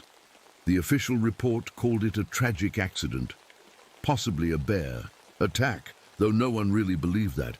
Dean and I never told the full story. Who would have believed us? I gave Joseph back his arrowhead and told him what had happened. He nodded like he'd expected nothing less. "It sleeps now," he said, "but such things never truly die." I handed in my ranger badge a month later. Couldn't stand being in those woods anymore, not after what I'd seen. Dean stayed on, though. Someone had to keep an eye on things, he said. I moved to Arizona. No fog there. Just clean, dry desert air and wide open spaces where you can see trouble coming from miles away. But some nights, when the weather turns damp and mist rises from the ground, I wake up in a cold sweat. Jimmy's dog tags clutched in my hand. I keep them with me still, though there's nothing left of the originals, just new ones I had made with the same information. A reminder of what was lost and what was saved. And I wonder, in those dark hours before dawn, if somewhere in the ancient redwoods the mist is taking shape again, waiting for someone to wander too close to the sacred grounds to wake what should stay sleeping. Because Joseph was right. Such things never truly die, they just wait. Epilogue. The hospital room was quiet, except for the soft beep of monitors. 3 weeks had passed since they'd found me wandering out of the forest, delirious with fever and blood loss. The official story was that I'd fallen down a ravine while searching for Cooper. Simple, clean, believable. Dean visited when he could, bringing news from the park. They'd promoted him to head ranger after declaring Martin officially missing, presumed dead. He was handling it well, growing into the responsibility. The fog's been normal, he told me during one visit. Nothing strange about it at all. I nodded. Grateful for the update, though, I wasn't sure I believed it would last. On my last night in the hospital, as I was packing to leave the next morning, I noticed something odd. A thin tendril of fog seemed to be seeping under my door. Even though the night was clear outside my window, I watched, frozen, as the mist gathered at the foot of my bed, just a wisp at first, then more. It didn't form a shape, didn't try to mimic a human. It just hovered there as if watching me. Then, slowly, it retreated, sliding back under the door and disappearing. I checked out of the hospital first thing the next morning and drove straight to Joseph's cabin. He listened to my story without surprise. "It marked you," he said simply. "You looked into its eyes, and it looked back into yours. Such a connection is not easily broken." "What does that mean for me?" I asked. Joseph shrugged his old shoulders. "It means your fight is not over, Robert Erickson. It may never be." As I drove away from the redwoods, for what I hoped was the last time, I glanced in my rearview mirror. The trees stood tall and ancient against the clear blue sky, revealing nothing of their secrets, but I knew the truth now. In the deepest parts of the forest, where the shadows are darkest and the fog clings to ancient bark, something waits, something watches, and sometimes, in the quiet hours of night, it whispers my name.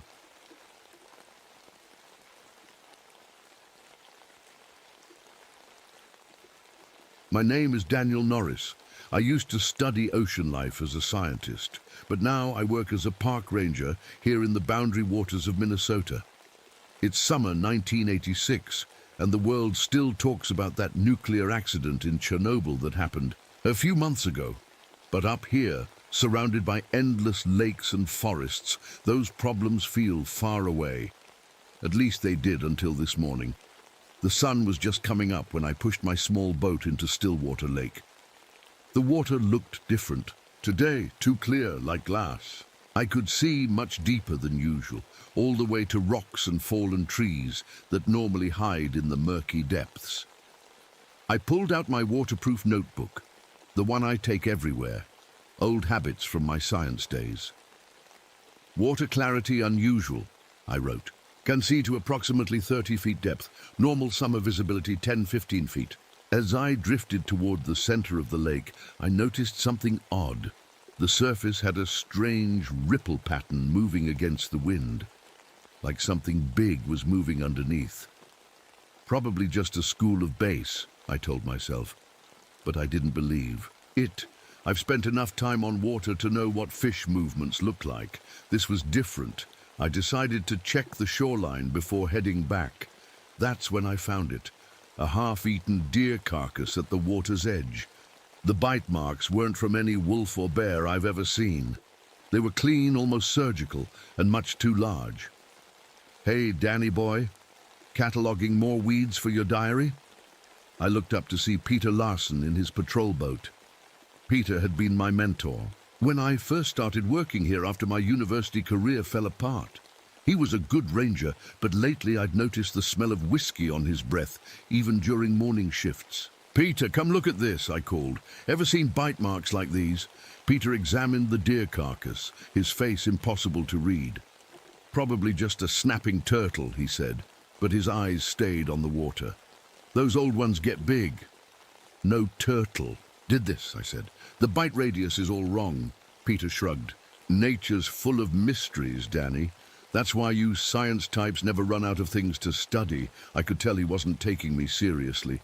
Ever since my paper on evolutionary anomalies in isolated lakes got me laughed out of academia, people treated my observations with a kind of polite dismissal. Back at the ranger station, I ran into the Denton twins. Mark and Luke were 19, identical except for the scar on Mark's chin, and knew these lakes better than anyone. They ran fishing tours for tourists. How's the fishing? I asked. Weird, Mark said. Fish Finder shows lots of big ones, but we can't catch anything. Yeah, Luke added. And yesterday we saw something huge move under our canoe. Thought it was a log at first, but logs don't swim. I felt a chill despite the warm day. How big? The twins looked at each other. Biggest sturgeon we've ever seen, maybe, Mark said, but he didn't sound convinced. Later that afternoon, I found something strange along the shoreline. A clear, jelly-like substance that burned my skin when I touched it. I collected a sample in a jar, careful not to let it contact my skin again. The next morning, Jason Phillips was gone. He was a wildlife photographer who'd been staying at the campground for weeks, taking pictures of loons. We found his tripod. By the lake at sunrise, camera gone, no sign of Jason. I knew I needed help, so I made a call I'd been avoiding for 3 years. Kate, it's Daniel. Something's happening at Stillwater Lake. I need your expertise. Kate Wilson wasn't just any marine biologist. She was the best in her field, my ex-wife, and the person who stood by me until my obsession with anomalous species destroyed both my career and our marriage. This better not be another one of your theories, Dan, she said. But she agreed to. Come. By the time Kate arrived the next day, I had collected more samples and taken water readings. Something was very wrong with Stillwater Lake, and I had a feeling we were running out of time to figure out what. You look good, she said when she stepped out of her truck, professional and distant. You too, I replied, noticing the new lines around her eyes, wondering if I had put them there. We stood awkwardly for a moment, years of unspoken words between us. So, she finally said, setting down her equipment, tell me about this monster of yours. I handed her my notebook. I never said it was a monster, but deep down, I was starting to think that's exactly what it might be. Kate and I took a small boat to the middle of Stillwater Lake early the next morning. The water was still unusually clear, but now I noticed patches of darkness in the deepest parts, like ink spreading through water. I've never seen a lake change clarity this quickly, Kate said, lowering a testing device into the water. The oxygen levels are way too low for summer. Fish should be dying, but they're not. They're just gone. She pulled up another sample and frowned. There's something else in here too. Some kind of chemical I can't identify with this equipment. Could it be from the factories up north? I asked. Kate shook her head. This is something different. We spent the morning searching for Jason Phillips. All we found was his memory card, washed up on the shore. I took it back to the station to look at his photos. Most were normal. Birds, sunrises, trees, but the last few showed something strange. A dark shape in the water, and weird light distortions like heat waves rising from hot pavement. Could be lens flare, Peter said when I showed him, but he didn't sound convinced. That afternoon, Kate tested her underwater equipment. She had a small robot with a camera that could go deep into the lake. I watched the screen over her shoulder as fuzzy images of the lake bottom appeared. Wait, what's that? I pointed at a large shadow moving across the screen. Probably a sturgeon, Kate said, but then the shadow moved again. Whatever it was much bigger than any fish that should be in these lakes. Suddenly the screen went blank. I lost connection, Kate said, trying to restart the system. That's weird. The battery was full. We pulled the robot back up. The cable looked like it had been chewed through. That night, we talked to the old man who ran the local store. His family had lived here for generations.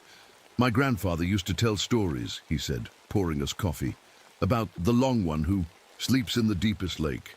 Said it wakes up every few decades to feed. Just an old story, I said, but my skin felt cold.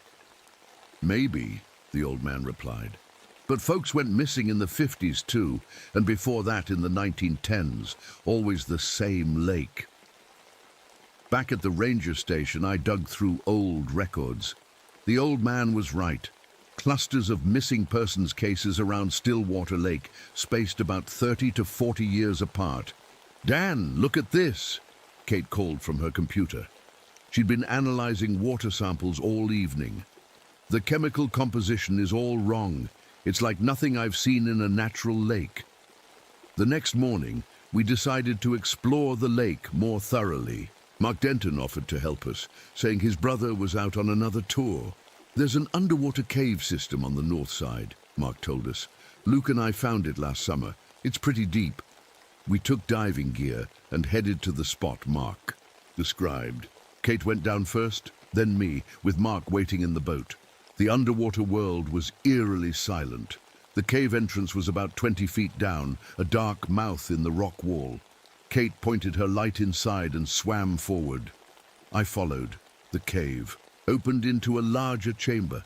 On the walls were strange markings, not graffiti, but old carvings. They showed a long, snake-like creature with multiple rows of teeth. Kate pointed to them, eyes wide behind her mask. I nodded. This was no coincidence. When we surfaced, Mark was pale. "Did you see anything down there?" he asked nervously. "Just some old cave drawings," I said. "Why?" "While you were down, something big moved under the boat," he said. "Really? Big?"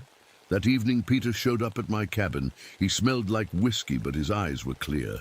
"I'd need to show you something," he said, placing a folder on my table. Inside were government documents labeled classified.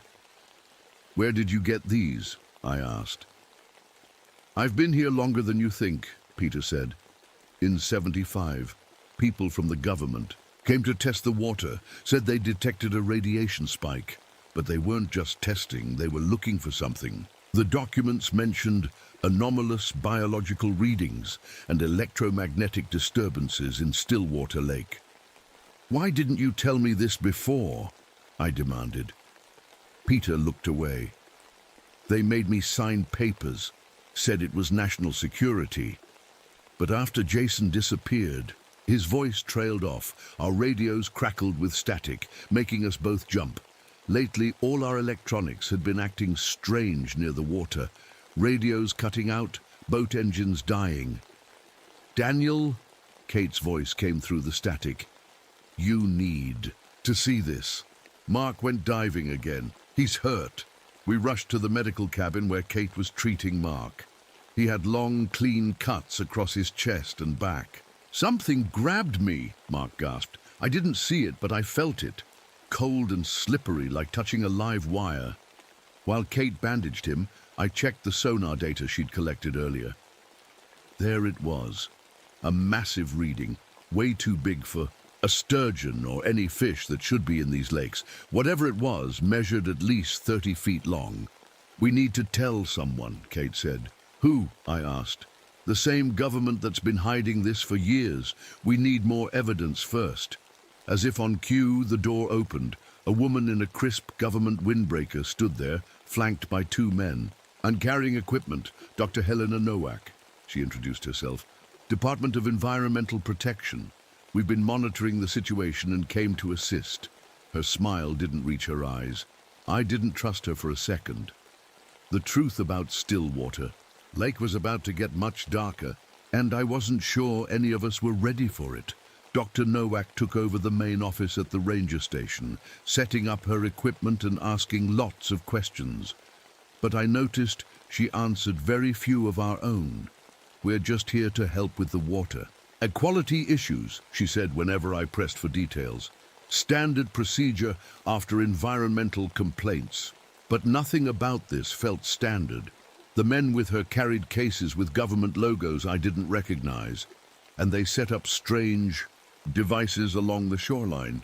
She's hiding something, I told Kate as we walked back to our cabins that night. Of course she is, Kate agreed, but she also has better equipment than we do. Maybe we can use that to our advantage. The next morning I woke early and decided to check out Dr. Nowak's cabin while she was at breakfast. I'm not proud of snooping, but people's lives were at stake. The cabin door was locked, but I had master keys. Inside, everything was neat and organized, except for a folder marked Project Deepwater that sat open on her desk. I quickly photographed the pages with my father's old camera. Back in my cabin, I studied the photos. Most of the text was blacked out, but one page talked about biological anomalies with adaptive capabilities and dormancy cycles. Another mentioned tests conducted in the lake during the 1960s. They weren't just testing the water, I realized. They were testing something in the water. Kate had better luck with the equipment. Dr. Nowak let her use an advanced underwater drone with better cameras than anything we had. I told her we need to check water quality at specific depths, Kate explained, as we took the boat out with the drone. She bought it. We dropped the drone into the deepest part of the lake. The footage was much clearer than our previous attempts.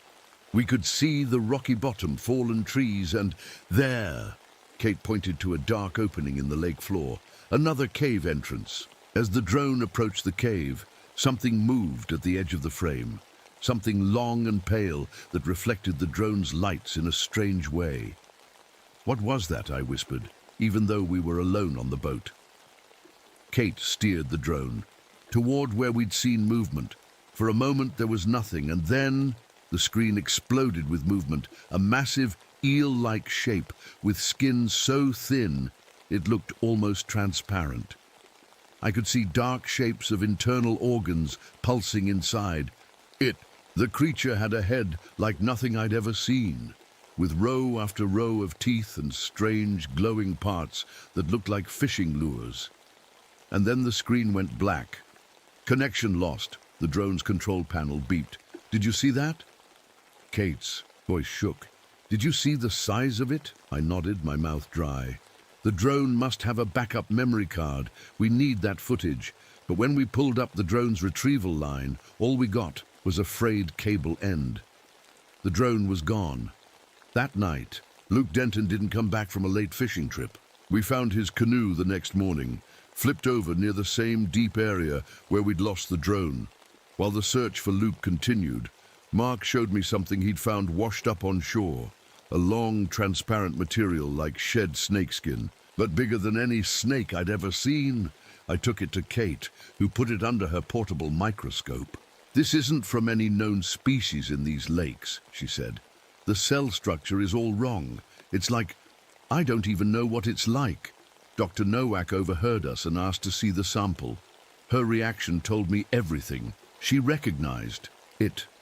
You know what this is? I said. It wasn't a question. She stared at me for a long moment. Come to my cabin tonight. Just you and Dr. Wilson. When we arrived, Dr. Nowak had a bottle of whiskey open on her table. She poured 3 glasses with shaking hands. In 1962, the government tested chemical compounds in remote lakes across the country. She began. Cold War stuff. They were looking for ways to create biological agents that could survive in various environments. "You're saying the government put something in Stillwater Lake?" Kate asked. "No," Dr. Nowak shook her head. "I'm saying they found something already there and made it worse." She showed us more documents, reports of a specimen that had been dormant for decades before the chemicals disturbed it. The scientists back then thought it might be prehistoric, something trapped in the lake system after the last ice age that evolved in isolation. "That's not possible," Kate said, but she didn't sound convinced. "Neither was coelacanth until we found one," Dr. Nowak replied. "Deep, isolated environments can preserve species we thought were extinct." A radio call interrupted us. Peter was taking a research boat out to check something he'd spotted in the water. We rushed to the dock, but we were too late. From shore, we watched Peter's boat stop in the middle of the lake. Through binoculars, I could see him leaning over the side, looking at something in the water. Then everything happened at once. The water around the boat erupted. Something massive rose up, pale eel-like, with a mouth that seemed to open forever. It crashed down on the boat, breaking it in half. Peter fell into the water.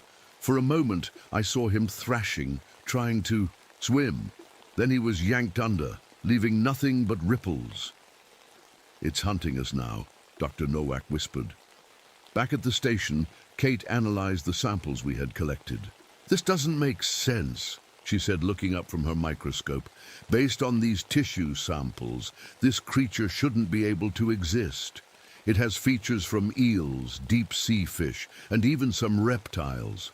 It's like evolution took a different path entirely in this lake." That night I studied the creature's hunting patterns on a map. Every attack, every sighting had been marked. It always returned to the same deep area afterward. "It has a home base," I told Kate. "Some kind of nest or den in that deep section." The next morning, using equipment Dr. Nowak provided, we discovered why that spot was special. A small underwater hot spring, creating a warm zone in the otherwise cold lake. "That's why it stays there," Kate said. "It's warming itself. Cold-blooded creatures need heat sources." But we also found something else. Mark, who had been helping despite his injuries, suddenly developed a high fever and strange burns where lake water had touched his wounds. "The water's toxic now," Dr. Nowak explained as we treated him. "The creature secretes something through its skin, a paralytic toxin." "How do you know that?" I demanded. She looked tired, older than her years. "Because we've seen it before. After Chernobyl, Soviet scientists reported similar creatures in lakes near the disaster zone. Dormant species, awakened and mutated by the radiation. This was getting worse by the hour. We needed a plan. The underwater cave system," I said suddenly. "If that's where it lives, maybe we can trap it there." Kate nodded slowly. "It would need to be lured in, and then the entrance collapsed somehow." We began planning, gathering explosives used for clearing fallen trees, and designing a trap using the underwater caverns. But while we were preparing, the creature attacked the ranger station. I was in the supply shed when I heard screaming. I ran outside to see something impossible. The creature, dragging itself across land on strange flipper-like limbs, moving toward the medical cabin where Mark was recovering. Its skin glistened in the moonlight, organs visible through the translucent flesh. The mouth opened to reveal rows upon rows of needle-like teeth. Dr. Nowak ran toward it with a sample container, apparently trying to collect something from the creature. It turned, faster than anything that size should move, and lunged. I didn't see what happened next, only heard her scream cut short. By the time we drove it back into the water with flares and noise, Dr. Nowak was gone. Only a smear of blood remained where she had stood, and the worst realization came when Kate pointed to the shoreline. "Daniel, look." There, in the shallows, were smaller versions of the creature.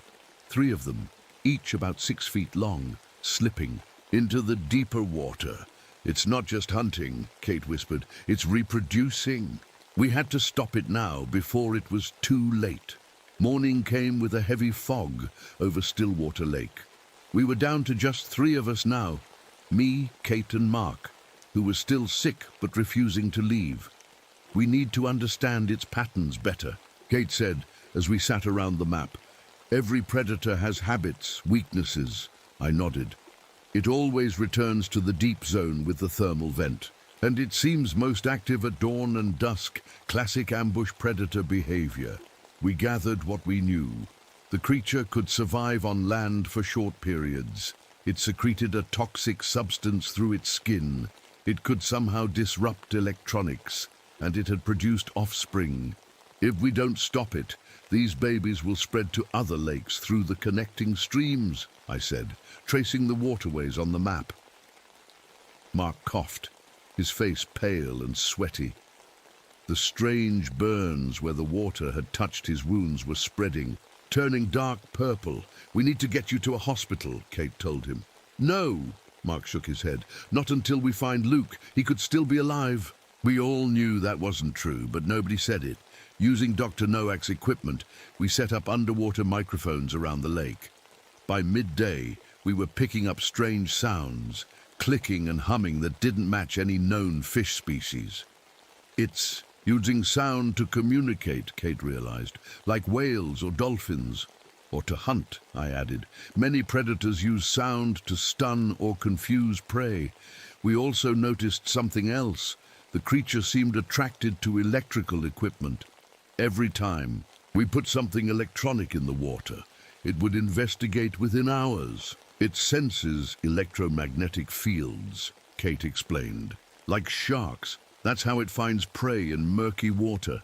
This gave me an idea. We could use that, set up electrical equipment in the underwater cave system as bait. "And then what?" Mark asked, his voice weak. "We collapse the cave entrance," I said. "Trap it inside." We spent the rest of the day preparing. Kate rigged old radios and flashlights to create electromagnetic signals. I gathered the explosives we used for clearing fallen trees and dangerous ice in winter.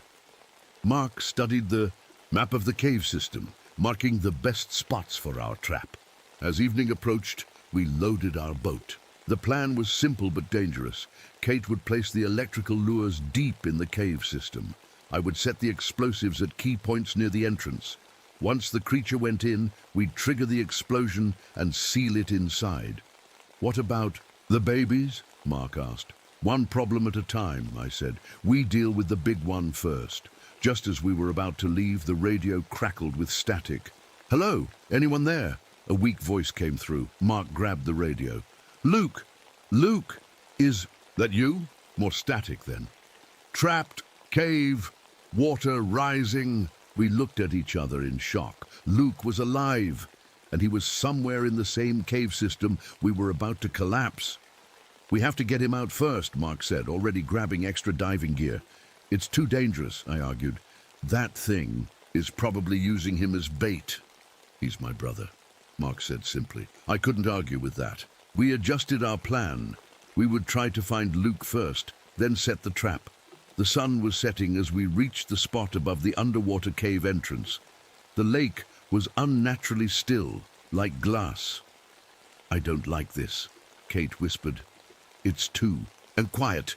We all wore diving gear now, with waterproof radios attached to our masks. Mark, despite his sickness, insisted on coming.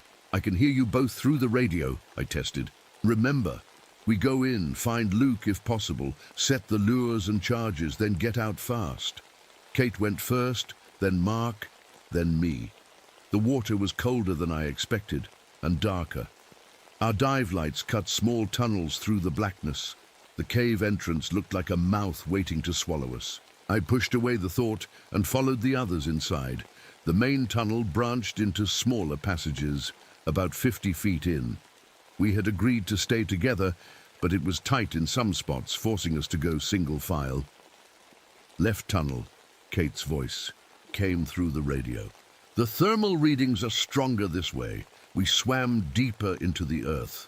Strange rock formations surrounded us, twisted by centuries of water. Our lights reflected off mineral deposits, creating eerie patterns. Then we entered a larger chamber, and our lights showed something incredible. The cave walls were covered with the same carvings we'd seen before, but much more detailed.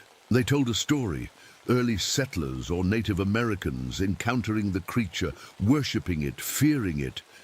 "These are hundreds of years old," Kate said, her voice filled with wonder despite our situation.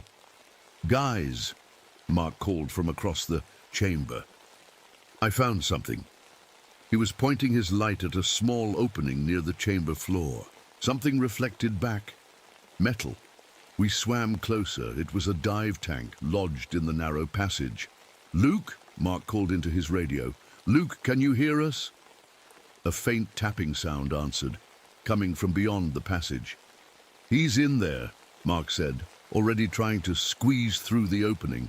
"Wait," I grabbed his arm. "It's too narrow with the tanks. We need to—" I never finished. A low vibration rumbled through the water around us. Our dive lights flickered. "It's coming," Kate whispered. "Set the charges," I told her, passing over the waterproof bag. "I'll help Mark." Kate swam to the main entrance, while Mark and I worked on widening the small passage. The vibration grew stronger. Our equipment began to malfunction. Dive computers showing impossible depths, radios cutting in and out. "Got it," Mark called. As the opening widened enough to squeeze through, he went in first. I followed, scraping my shoulders on the rough stone. The passage opened into another chamber, smaller and filled with air at the top. We surfaced, and there was Luke, huddled on a narrow rock shelf above the waterline. He looked terrible, skin pale, lips blue, but alive. "Mark," he croaked, disbelieving. "Is that really you?" "It's me, brother," Mark said, tears mixing with water on his face. "We're getting you out." "The monster," Luke whispered. "It kept me alive, brought me here like it was saving me for later." A cold feeling settled in my stomach. "We need to go. Now." Just then, Kate's panicked voice came through our radios. "It's here. It's blocking the main entrance." I helped Luke into a spare dive mask while Mark explained the situation. "There's another way out," Luke said weakly. "Back chamber. Goes up. Comes out in the forest." "Are you sure?" I asked. He nodded. "Saw light from above," I radioed Kate. "Get out if you can. We're taking another exit." Her reply was broken by static. "Set the charges, timer, 15 minutes. "We have 15 minutes before the charges blow," I told the others. "Let's move." We helped Luke back underwater, and through a series of smaller tunnels he pointed out. The vibration was constant now, making the water itself seem to pulse around us. Then our dive lights caught something ahead, a long, pale shape blocking the tunnel. Not the adult, one of the babies. But baby wasn't the right word for something 6 feet long with rows of needle teeth. It sensed us and turned, mouth opening impossibly wide. Mark suddenly pushed forward, positioning himself between the creature and his brother. "Go," he shouted through the radio. "I'll distract it." Before we could stop him, Mark swam straight at the creature. His dive light aimed at its eyes. The thing recoiled momentarily, then lunged. I grabbed Luke and pulled him into a side passage as Mark's scream cut through our radios. The water turned, dark with blood. Luke tried to turn back, but I held him firmly, pulling him along the tunnel. We had no choice. We swam upward through an increasingly narrow shaft. My air gauge was in the red. Luke was barely conscious. Just when I thought we wouldn't make it, my head broke the surface. We were in a small pool inside a cave, with daylight filtering from a hole above. I dragged Luke out of the water and climbed the rocky wall to the opening. We emerged into the forest about a quarter mile from the lake shore. As we stumbled through the trees, a deep rumble shook the ground. The charges had detonated. Part of me hoped the creature had been trapped inside, but I doubted we would be that lucky. When we reached the ranger station, Kate was there, soaking wet and shaking. It followed me out, she said. The explosives went off. But I don't think we got it. It was too fast. Luke collapsed onto a chair, coughing up water. Mark, he asked. The look on my face told him everything. That night, we gathered what weapons we could find. Flare guns, a hunting rifle, knives. The main creature is injured, Kate reported. I saw blood in the water after the explosion, but that might make it more dangerous. I nodded grimly. And we still don't know how many offspring there are. We decided to take the fight to the creature. The next day, we would go to the thermal vent, its home territory. As we prepared, Kate pulled me aside. I've been thinking about something, she said quietly. The creature has both gills and some kind of primitive lung system. That's biologically impossible unless... Unless what? She hesitated. Unless someone engineered it that way. I stared at her. You think this thing isn't natural at all? That someone made it, or modified it, she said. Those government tests in the 60s might have done more than wake it up. They might have changed it. I thought about Dr. Nowak's final words about Soviet experiments after Chernobyl. Whatever it is, I said, we end this tomorrow. As I looked out at the dark lake that night, I could have sworn I saw bioluminescent lights moving beneath the surface, watching us. Waiting. Dawn broke with dark clouds gathering over Stillwater Lake. A storm was coming. Perfect timing, I muttered. As we loaded our boat, rain would make everything harder, but we couldn't wait another day. The creature was hurt and probably angry, and its babies were still out there, ready to spread to other lakes. Luke was too weak to join us, so we left him at the ranger station with a radio and the hunting rifle. Be careful, he told us, his eyes haunted. It's smarter than you think. Kate and I headed out onto the misty lake. Our plan was desperate but simple. Use a stronger electrical lure to draw the creature to the underwater cave system again. This time with more explosives placed at key points to cause a bigger cave-in. If this doesn't work, Kate said quietly, we need to call in the military or something. By then, it'll be too late, I replied. Those baby creatures will be in the river system. No way to contain them after that. We reached the spot above the cave entrance, just as the first raindrops hit the water. The lake's surface danced with tiny ripples. I'll place the lure deep in the main chamber, I said, checking my diving gear. You set the charges at these 3 points. I showed her on our hand-drawn map. Kate nodded, but I could see fear in her eyes. Hey, I said, taking her hand, we got this. Just like old times, she tried to smile. You diving into trouble, me trying to keep you alive. I wanted to say something else. Something about how losing her had been the biggest mistake of my life, but now wasn't the time. Instead, I squeezed her hand and put on my dive mask. The water felt even colder today, and darker. Our dive, lights barely cut through the gloom. We swam down to the cave entrance, which was partially collapsed from yesterday's explosion, but still passable. Inside, we separated. Kate headed for the first charge point, while I swam deeper with the electrical lure, a cluster of radios and flashlights rigged to emit a strong electromagnetic field. The main chamber was eerily quiet. The ancient carvings seemed to watch me as I placed the lure in the center of the room. I activated it, feeling the water vibrate slightly as it turned on. I was about to leave when I noticed something I'd missed before. A narrow crevice in the far wall. My dive light revealed something inside that made my blood freeze. Eggs, dozens of them, each the size of a football, with thin, translucent shells showing dark shapes moving inside. This wasn't just the creature's lair. It was a nursery. I radioed Kate immediately. Change of plans. We need more explosives. There's a nest. Her voice came back tight with tension. How many? At least 30 eggs, maybe more deeper in.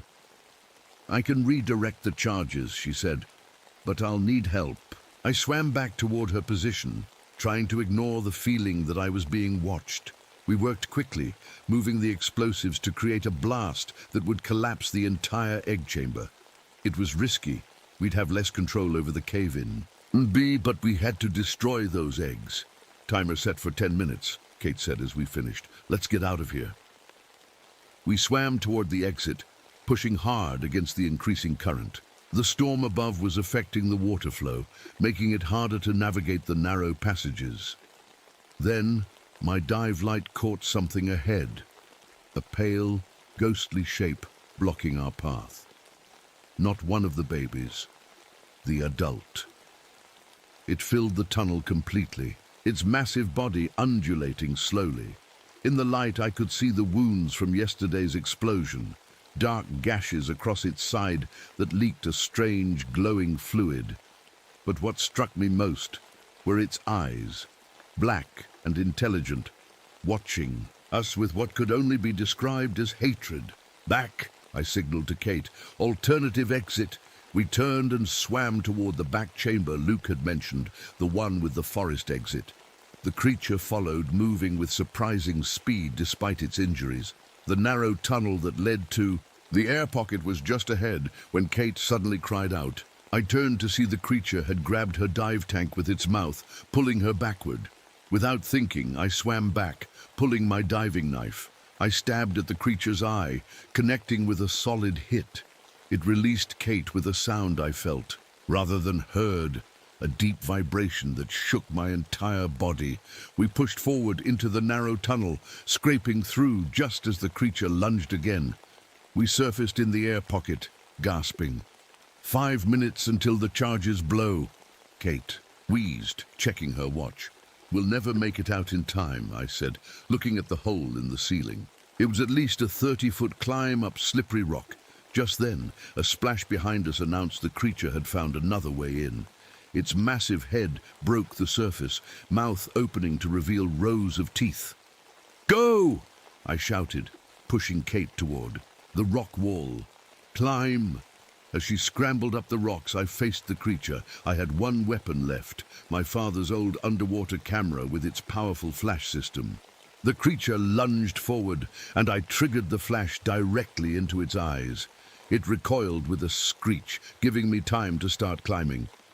Kate had reached the top and was leaning down, arm outstretched. Hurry! I climbed faster than I thought possible, the creature recovering below, rearing up out of the water toward my legs.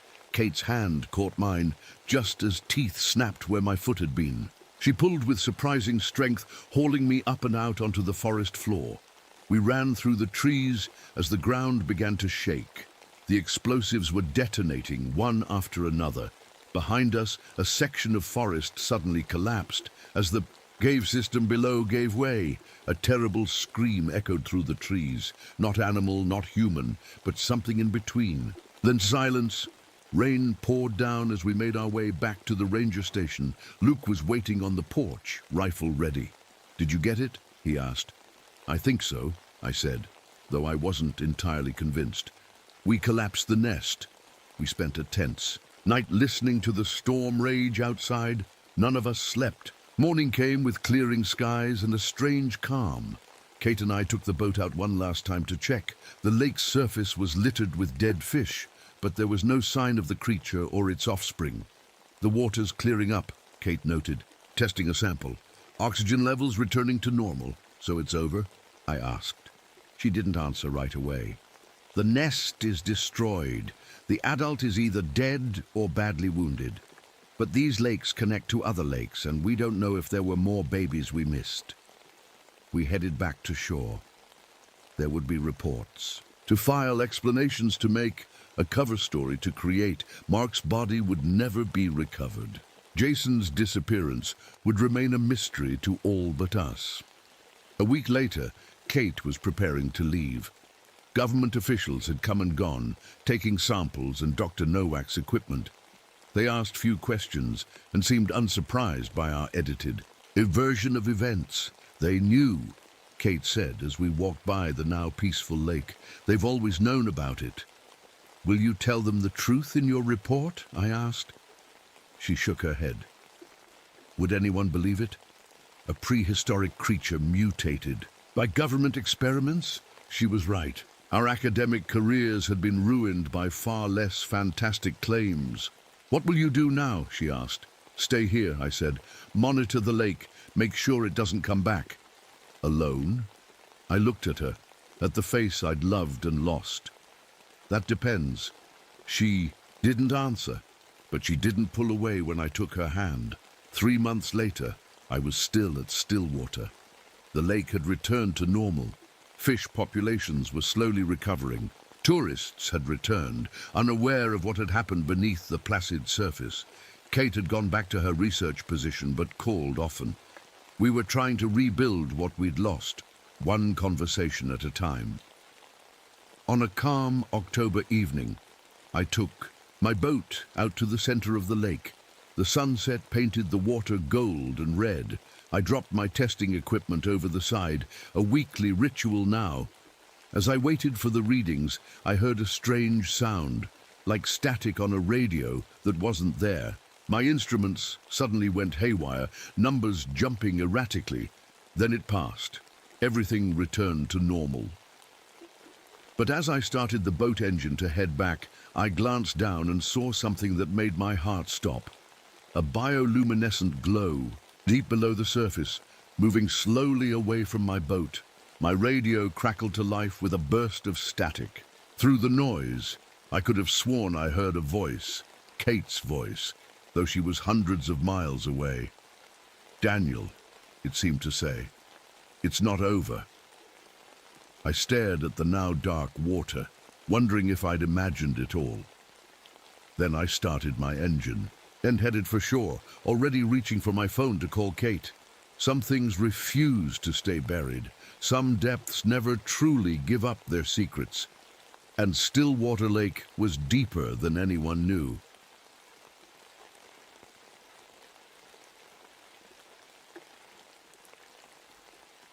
My breath made little clouds in the freezing air as I trudged through the snow. The woods were quiet today, too quiet. My name is Marcus Thompson. I'm a wildlife biologist who came to Yellowstone to help bring wolves back to the park. It was winter 1992, and I was still getting used to being a ranger. I adjusted my wire-rimmed glasses and pulled my scarf tighter. The cold bit at my cheeks despite my growing beard. 3 months ago, I was stuck in a classroom. Now here I was, tracking wolves through one of America's most beautiful places. My research equipment beeped softly in my backpack. I was following, in tracks from the Lamar Valley wolf pack, but something seemed off today. The wolves had changed their route, avoiding what should have been prime hunting grounds. "That's weird," I muttered to myself, kneeling to examine the tracks. The wolves had made a sharp turn, like they were scared of something ahead. But what scares a wolf pack? I decided to see what they were avoiding. After about a mile, I stopped dead in my tracks. In a small clearing stood what was left of a massive bull elk, but not just dead, frozen solid. Its body was twisted in a way that wasn't natural, like it had been caught mid-movement. I approached carefully, pulling out my camera. The ice around the carcass wasn't normal either. It seemed to radiate from the inside out, like the elk had frozen from within. I'd never seen anything like it. My temperature gauge showed readings that made no sense. 70 degrees right next to areas that were barely below freezing. That was impossible in nature. I snapped photos and collected samples, my scientist brain kicking into overdrive while a knot formed in my stomach. Something was very wrong here. Back at the ranger station, I ran into Walter Dixon, the head ranger. He was in his mid-50s, with a weathered face that had seen everything Yellowstone could throw at him. Or so he thought. "Find anything interesting on your wolf hunt, Professor?" Dixon always emphasized the professor part, making it clear he saw me as an academic, not a real ranger. Actually, yes. I spread the photos on his desk. The wolves are avoiding the northeast sector despite all. The elk there. And I found this. Dixon squinted at the frozen elk photos. Thermal vent, probably. Gets cold, then hot. Animals get confused. Happens all the time. Walter, I've studied thermal vents. They don't create ice formations like this. And look at the temperature readings. He waved his hand dismissively. Your fancy equipment's probably broken. Welcome to real field work. I bit my tongue. Dixon was old school. He believed in what he could see and touch, not data and theories. As I headed to my small cabin, I bumped into Rebecca Collins, another ranger who was using GPS to map the park. Another thing Dixon thought was a waste of time. How's the wolf? Tracking, she asked, her red hair peeking out from under her ranger hat. Weird, really weird. The wolves are actively avoiding an area with plenty of food. Animals know things we don't, she said. Maybe your wolves are smarter than we give them credit for. I nodded, but didn't mention the frozen elk. I needed more evidence before I started sounding crazy to my colleagues. That night I couldn't sleep. I kept thinking about my ex-wife's parting words. You care more about animals than people, Marcus. Maybe she was right. Here I was, worried about wolf behavior while my marriage had crumbled. I pulled out my grandfather's wilderness guide. A first edition I took everywhere. He'd been a naturalist in the 1930s, and his notes had never steered me wrong. Nothing in there about inexplicable freezing or wolf avoidance patterns. My phone rang, jarring me from my thoughts. Thompson. It was Dixon's voice, tense. We've got a situation. Tourist found near Basin Creek. You better come see this. The scene was worse than I imagined. A photographer, a man in his 40s with all the right winter gear, lay frozen solid on a trail. Not just dead from exposure, literally frozen through, like the elk. His camera was clutched in his hands, the last photo showing nothing but a white blur. This doesn't make sense, I said, examining the body without touching it. It's cold, but not cold enough for this. And look, no signs of frostbite on the exposed skin. It's like he flash froze instantly. Dixon looked shaken, for the first time since I'd met him. Never seen anything like it in 30 years of service. I checked my temperature gauge again. Same impossible readings, patches of extreme cold next to normal areas. We need to call in experts, I said.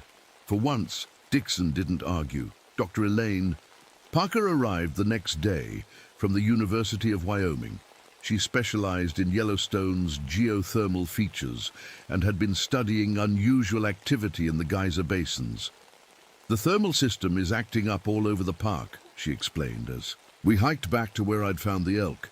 Old Faithful is 10 minutes off schedule, and we've got vents opening where there were none before. Elaine was about my height, with practical clothes and a no-nonsense attitude. She spoke quickly, her mind clearly racing with theories. Here, it is, I said when we reached the elk carcass. It was more frozen than before, the ice crystals spreading across the ground around it. She knelt beside it, careful not to touch. This isn't geological, she said after a long examination, at least not directly. What do you mean? I mean something is drawing the heat out. Geothermal activity doesn't create this kind of ice formation. She stood up. You said the wolves avoid this area? I nodded. Like they know something we don't. We should talk to the Crow consultant for your wolf program. Indigenous knowledge often fills gaps in our scientific understanding. As we headed back, I spotted something that made me freeze. Massive tracks, preserved perfectly in ice, not snow. They were wolf-like, but huge, nearly twice the size of normal wolf prints. And they led straight toward the heart of the park. My gut told me we were dealing with something beyond normal science. The wolves knew it. And now, something told me we needed to know it too. Fast. Later that day, when the sun began to set, over the mountains, I heard the distant howl of wolves. It wasn't the normal call. It sounded like a warning. The next morning, I arranged to meet with Benjamin White Eagle, a Crow tribal consultant who had been helping with the wolf reintroduction program. We met at the edge of the park, where the mountains met the plains.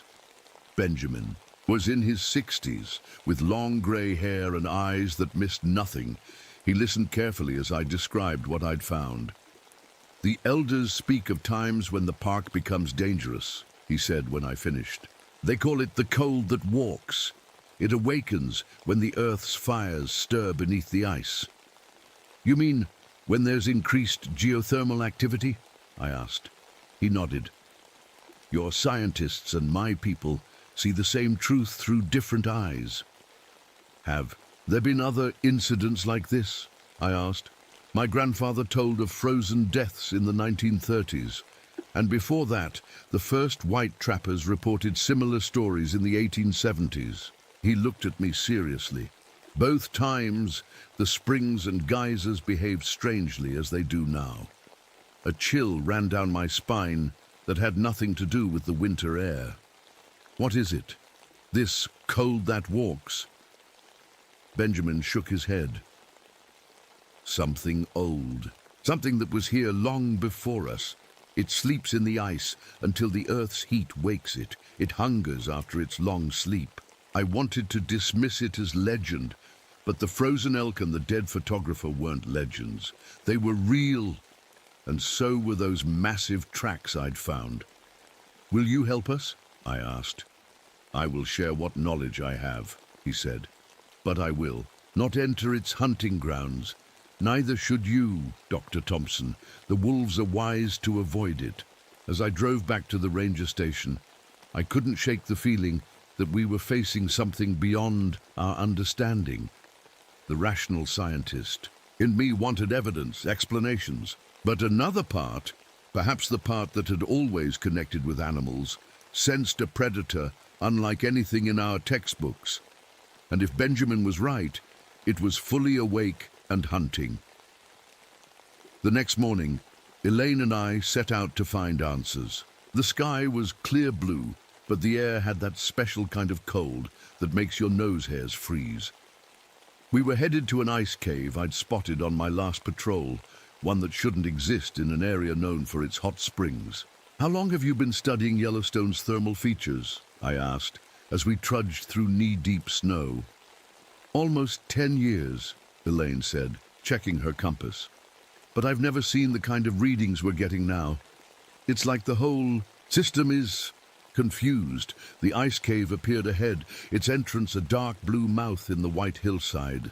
What made it strange wasn't just its location near a thermal area, but how the ice had formed, in swirling patterns that reminded me of moving water, frozen in time.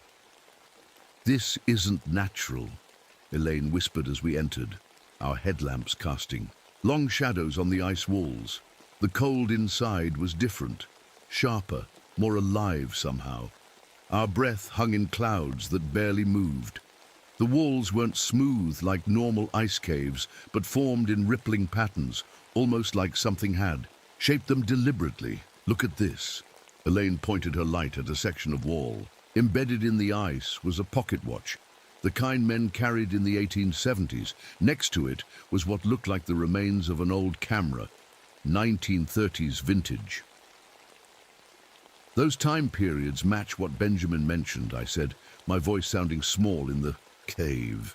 The 1870s and 1930s. Elaine carefully chipped out the pocket watch. The hands had stopped at 3:17, and frost covered the inside of the glass. Let's get samples and get out of here, she said, her scientific calm showing cracks.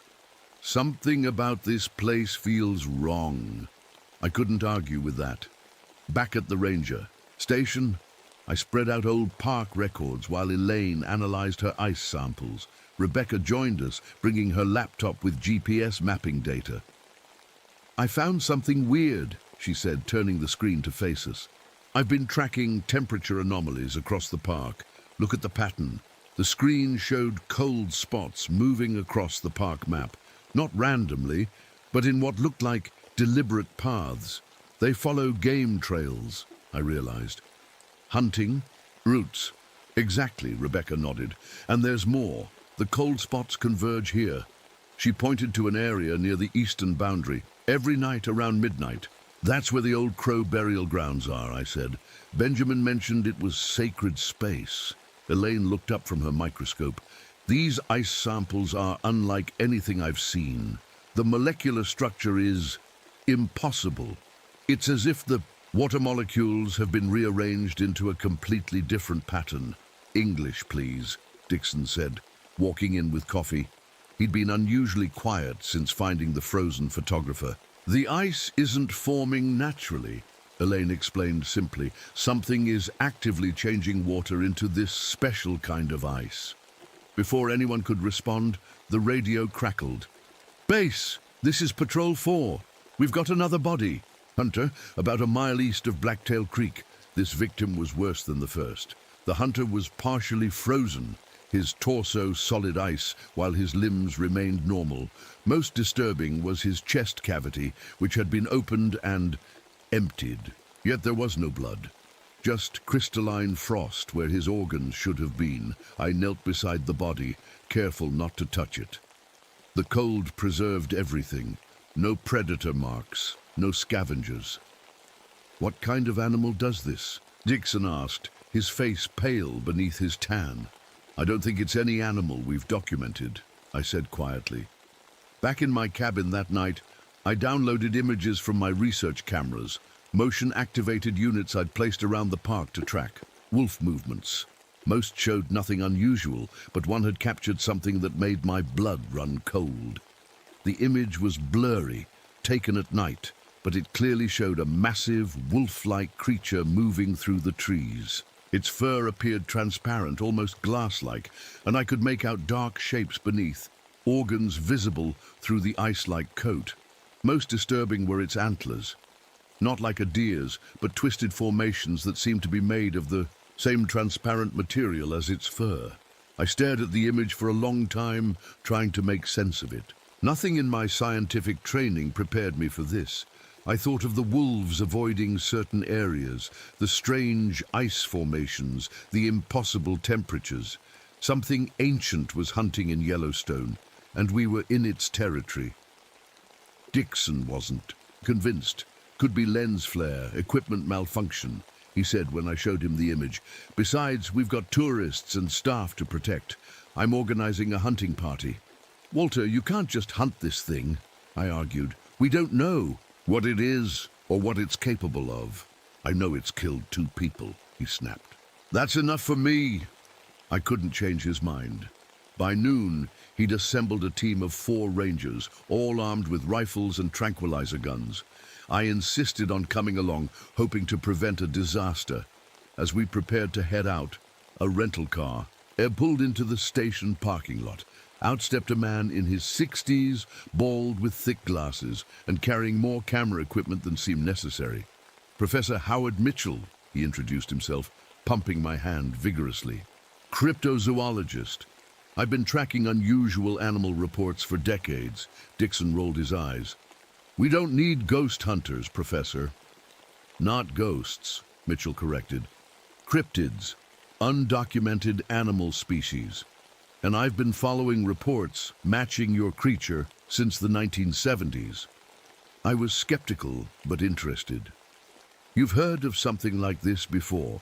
Reports from Siberia, northern Canada, even Antarctica." Mitchell nodded eagerly. "Always the same, mysterious freezing deaths, animals avoiding areas, thermal anomalies." "See? Crackpot stuff," Dixon muttered. "But something Mitchell said stuck with me." "Antarctica?" "Yes, a Russian research team in 1982 reported finding a wolf-like creature frozen in the ice. When they tried to thaw it for study, 3 scientists died, frozen solid in a heated room. I thought about the creature's transparent fur, the way the elk had frozen from the inside out. "It draws heat," I said slowly. "That's how it hunts." Rebecca's GPS mapping proved invaluable. She'd tracked the temperature anomalies and created a prediction model of the creature's movements. "It's not random," she explained. "It's moving between these 3 areas in a pattern." She pointed to her screen, showing the thermal basins, an old forest area, and the frozen cave. "The basins provide heat," Elaine theorized. "It might need that to balance its extreme cold." Armed with this information, Dixon's hunting party set out. The plan was to intercept the creature near Obsidian Cliff, where Rebecca's data suggested it would appear around sundown. But as we approached the area, the weather changed suddenly. The clear sky clouded over, and swirling snow appeared out of nowhere. A localized blizzard centered exactly where we were headed. "This isn't natural," I shouted over the wind. "It's creating the storm." "Spread out," Dixon ordered. 10 yards, apart. Don't lose sight of each other." That was the last thing I heard him say. The snow thickened until I could barely see my hand in front of my face. The temperature plummeted so fast that my eyelashes froze together. I heard shouts, then a single gunshot, then silence. When the snow cleared 10 minutes later, Dixon was gone. The rest of us regrouped, calling his name. We found only his rifle, twisted into a spiral shape like a corkscrew, the metal bent, as if it had been heated and then rapidly cooled. "This isn't possible," one of the rangers whispered. But I was beginning to understand that we were dealing with something that defied possibility, something that could manipulate cold in ways science couldn't explain. As darkness fell, we had no choice but to return to base. Dixon was out there somewhere, in temperatures dropping well below zero, with a creature that could freeze a man solid in minutes. I doubted we would find him alive. Back at the station, I checked the wolf monitoring system. The main pack had split into smaller groups, moving in patterns I'd never seen before. It was almost as if they were performing a coordinated distraction. "Wolves don't behave like this," I told Rebecca as she joined me at the monitors. "It's like they're trying to draw attention away from something. Or someone," she said quietly. I looked at the screen more carefully and realized she might be right. The wolves seemed to be creating a diversion away from the area where Dixon had disappeared. Meanwhile, Elaine had made a breakthrough with the thermal data. The creature's activities aligned perfectly with increases in geothermal activity, she explained, showing me charts. "It's not just coincidence. The timeline matches exactly 1870s, 1930s, and now. Each time, there was a significant spike in underground thermal activity. Benjamin said it sleeps until the Earth's heat wakes it," I remembered. "Not just wakes it," Elaine said. "I think it needs the heat. Its biology must require extreme temperature differentials." "Like a heat vampire," Rebecca suggested. "More like a heat thief," I said. "It doesn't just consume heat, it uses it somehow." The radio interrupted our theory session. "Base, this is Patrol 2.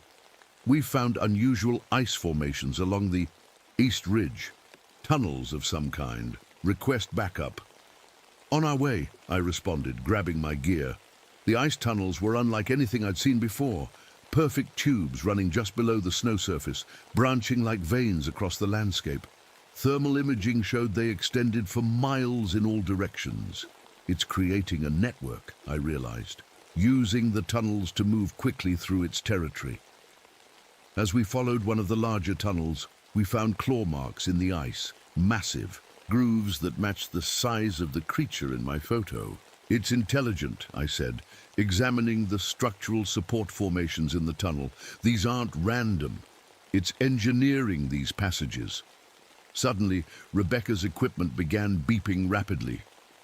"Movement," she whispered. "Something big, coming. Fast!" We barely had time to back away from the tunnel entrance before a blur of transparent fur burst from the opening. I caught only a glimpse. Massive body, those strange antlers, and eyes that glowed blue-white like the heart of a glacier. It lunged for Rebecca, who was closest to the entrance. I reacted instinctively, shoving her aside and firing my tranquilizer. Gun at the creature. The dart hit, but it was like shooting ice. The needle couldn't penetrate its frozen hide. The creature turned its attention to me, and I felt a cold unlike anything I'd experienced. It wasn't just external. It reached inside me, like my blood was beginning to crystallize. My vision darkened at the edges. Then a gunshot rang out, one of the other rangers firing his rifle. The bullet seemed to actually hurt the creature, which let out a sound between a howl and the crack of breaking ice. It retreated back into the tunnel, leaving us shaken but alive. "You saved my life," Rebecca said, her face pale. "We need to get back," I managed, my teeth chattering uncontrollably. I think I know what we're dealing with and how to fight it. As we hurried back to the vehicles, I glanced over my shoulder. In the distance, across the pristine white landscape, I saw wolves watching us, their eyes reflecting the moonlight. They weren't hunting us. They were watching, waiting, and I couldn't shake the feeling that they knew something we didn't about what this creature truly was and what it wanted. The ranger station was buzzing with activity when we returned. Search parties were being organized for Dixon, and park officials were debating whether to close sections of Yellowstone to visitors. I headed straight for my small office, pulling out every book on Arctic wildlife I had. Nothing matched what we'd seen, but something was nagging at me, the way regular wolves were behaving around this creature. Wolves don't create diversions, I muttered to myself. Unless... Rebecca knocked on my door, interrupting my thoughts. "How are you feeling?" she asked. Better. The deep cold that had seeped into my bones during our encounter was finally fading. "Any word on Dixon?" She shook her head. "Nothing yet, but the thermal imaging picked up a cold spot moving near where we lost him. It could be the creature." She didn't finish the sentence. We both knew what she meant. It could be Dixon, somehow changed by his encounter. "I need to talk to Benjamin again," I said. "The wolves are acting strange, like they have some kind of relationship with this thing." I found Benjamin at the eastern boundary of the park. He was setting up small bundles of herbs and feathers, protective totems, he explained. "The cold that walks is fully awake now," he said when I told him about our encounter. "Your friend Dixon may already be in its keeping." "What does that mean?" I asked, trying to keep the frustration from my voice. "What exactly is this thing, Benjamin? Not legends, facts." He studied me for a long moment. "In the old stories, it was once worshipped as a winter spirit. My ancestors believed it kept balance, bringing cold when needed, sleeping when not. But something changed. It became darker, hungrier." "The wolves," I said. "They're acting like they're working with it." Benjamin nodded. "Wolves were once its companions.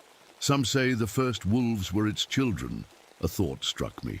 Could that be why our wolf reintroduction program suddenly attracted its attention? We brought wolves back to Yellowstone after they'd been gone for decades. "Perhaps," Benjamin agreed, "or perhaps it's simply time in its cycle."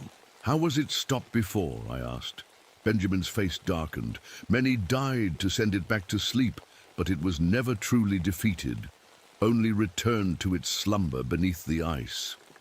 As I drove back to the station, his words echoed in my mind. Not defeated, only made to sleep. What would it take to stop it for good? Elaine had new information when I returned.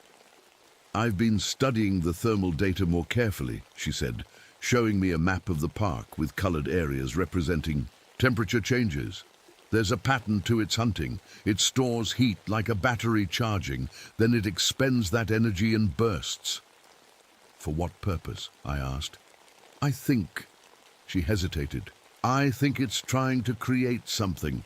The energy expenditure is highest here." She pointed to a remote area near where Dixon had disappeared. Professor Mitchell joined us, peering at the map with interest. "In the Siberian cases, local shamans believed the creature was building a nest." The word sent a chill through me. "A nest for what?" "Reproduction," Mitchell said simply. "Every predator's primary drive, after feeding, is to reproduce its kind." The thought of more of these creatures was terrifying, but something didn't add up.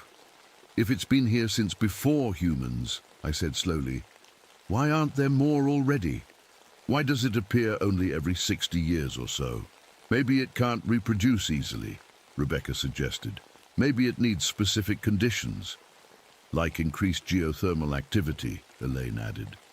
"The kind we're seeing now." A radio call interrupted. "Us. Another search team reporting strange ice formations near where Dixon had disappeared. I decided to check it myself, taking Rebecca and two armed rangers with me.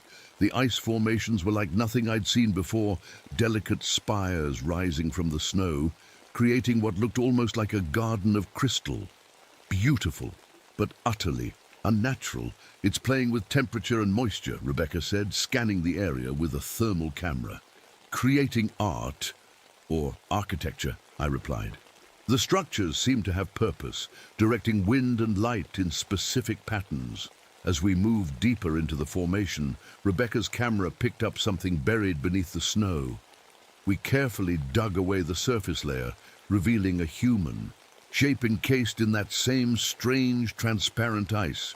It was Dixon, but he wasn't dead. His eyes moved following our movements. His skin had a blue tint, and I could see his slowed heartbeat through his partially transparent chest. The ice wasn't on him.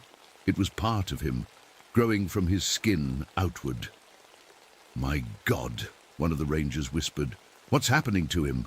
Dixon's lips moved, forming words without sound. I leaned closer, trying to understand. "Cold. Beautiful cold," he seemed to be saying. "It shows you things." His eyes locked with mine, and for a moment I felt a connection, like he was trying to share something vital. Then his gaze shifted, looking past me with sudden fear. I turned just in time to see one of the ice spires crack open. From within emerged what looked like a wolf pup, but made of the same transparent ice as the creature, with tiny antler buds sprouting from its head. It moved awkwardly, as if newly born, then focused on us with glowing blue eyes. "Nobody move," I whispered. "Don't threaten it." The ice pup sniffed the air, then let out a high-pitched sound, half howl, half crystal chime. From the distance came an answering call, the deep, reverberating howl of the adult creature. "We need to leave now," I said urgently. As we backed away, Dixon's hand shot out from the ice, grabbing my wrist with surprising strength.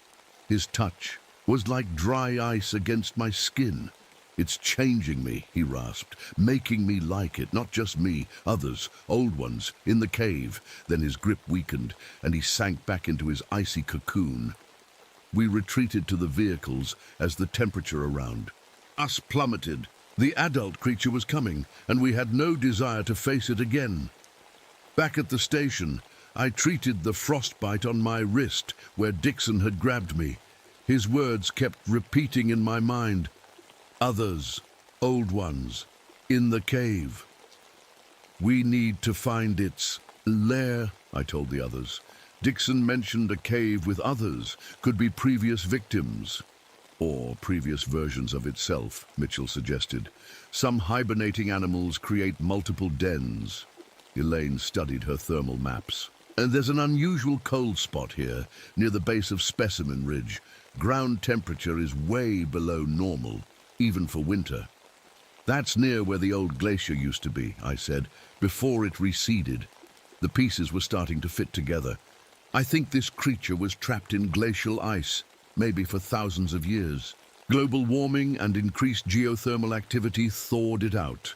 And it wakes up periodically when the conditions are right," Rebecca added. "The 1870s, 1930s, and now." "We should check it out," I decided.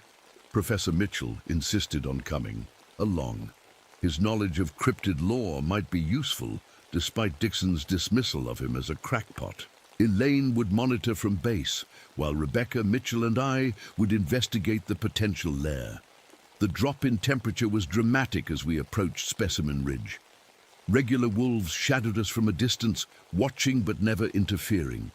"They're escorting us," I realized, "making sure we find it." "But why?" Rebecca asked. "Aren't they helping the creature?" "Maybe it's more complicated than that," I suggested. "Maybe they're connected but not completely loyal." The cave entrance was hidden, behind a frozen waterfall, beautiful blue ice hanging like curtains. We had to chip our way through carefully. Inside, the cave opened into a vast chamber that shouldn't have been possible. Walls of perfect ice, glowing with a faint blue light from within. The temperature was so low, our breath froze instantly. falling to the ground in tiny crystals. Amazing, Mitchell whispered, his scientific curiosity overcoming his fear. It's creating its own environment. But what we found deeper in the cave stopped us cold. Bodies, dozens of them, preserved in transparent ice along the walls. Some were clearly recent, but others wore clothing from different eras. A trapper from the 1800s, a park worker in 1930s uniform, even what looked like indigenous people from centuries past. Most disturbing was that many weren't fully human anymore. Their bodies had partially transformed, with patches of transparent skin and small antler-like growths. "It's been doing this for centuries," Rebecca said, her voice shaking. "Taking people, changing them." But for what purpose? As if in answer, we heard movement from a side tunnel. We ducked behind an ice column as a large shape emerged, the creature itself moving with fluid grace through its domain. It approached one of the frozen bodies, a park ranger from the 1930s, judging by his uniform. The creature breathed on the ice encasing the man, which melted slightly. Then it bit into the ranger's arm, injecting something from fangs that glowed with blue light. The ranger's body spasmed, and we watched in horror as more of his skin became transparent, revealing organs that were changing color, adapting to extreme cold. "It's transforming him," Mitchell whispered, "creating more of its kind." "Or trying to," I added. Most of the bodies showed partial transformation but looked like they had died during the process. Only a few showed the complete change. The creature suddenly stiffened, raising its head to sniff the air. It had caught our scent. We ran, not bothering with stealth anymore. Behind us, the creature let out its bone-chilling howl, not pursuing us but calling to others. As we burst from the cave entrance, Rebecca's equipment began beeping wildly. "Temperature dropping fast," she warned. "Something's coming." From the surrounding forest emerged 3 smaller versions of the creature. Not pups, but not yet fully grown. Their antlers were still developing, branching in asymmetrical patterns. We were surrounded. I raised my rifle, though I knew bullets would do little against their frozen bodies. Rebecca readied her flare gun, our best defense against creatures of cold. But before either of us could fire, the regular wolves appeared. The same pack I'd been studying for months. They moved between us and the ice creatures, not attacking, but standing firm. The lead wolf, an old grey female I'd named Shadow, locked eyes with the largest ice creature. Something seemed to pass between them, some ancient understanding. After what felt like an eternity, the ice creatures backed away, disappearing into the forest without a sound. "The wolves protected us," Rebecca said in disbelief. "No," I corrected, watching Shadow's pack melt back into the trees. "They negotiated for us. There's something happening here that goes back thousands of years." As we hurried back to our vehicle, I couldn't shake what we'd learned.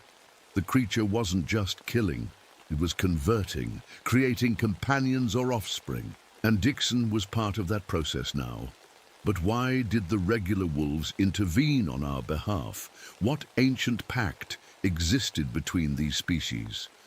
I had a feeling Benjamin might know more than he'd been telling us. One thing was certain: the creatures. Activities were accelerating, and if it succeeded in creating enough offspring, Yellowstone would become a hunting ground for something the modern world had never faced. We needed to find a way to stop it. Not just put it back to sleep, but end its threat forever. The question was, how to kill something that seemed to thrive on cold itself. As I started the engine, I noticed ice forming on the inside of the windshield, spreading in patterns like fern fronds, a message or a warning. The creature knew. We'd been in its lair, and it wasn't going to let us interfere with its plans. The race against time had begun. By the time we got back to the ranger station, news of Dixon had spread. Park officials were in a panic, and a medical team was on standby, ready to attempt a rescue. "You can't just pull him out," I tried to explain. "He's not just frozen in ice. He's..." changing. The park superintendent, a no-nonsense woman named Harris, crossed her arms. Thompson, I've got a head ranger who's been missing for days, tourists asking questions, and now you're telling me some kind of ice monster is turning my staff into popsicles? I know how it sounds, I admitted, but we have evidence. I showed her the photos we'd taken in the cave, the readings from Rebecca's equipment, and the ice samples Elaine had analyzed. Harris sighed deeply. I should shut this whole area down. That might make things worse, I warned. This creature is territorial. If it feels threatened, there's no telling what it might do. She ran a hand through her short grey hair. What do you suggest, then?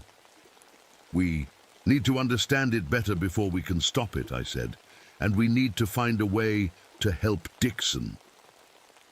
While the others prepared equipment for another expedition, I visited Benjamin again.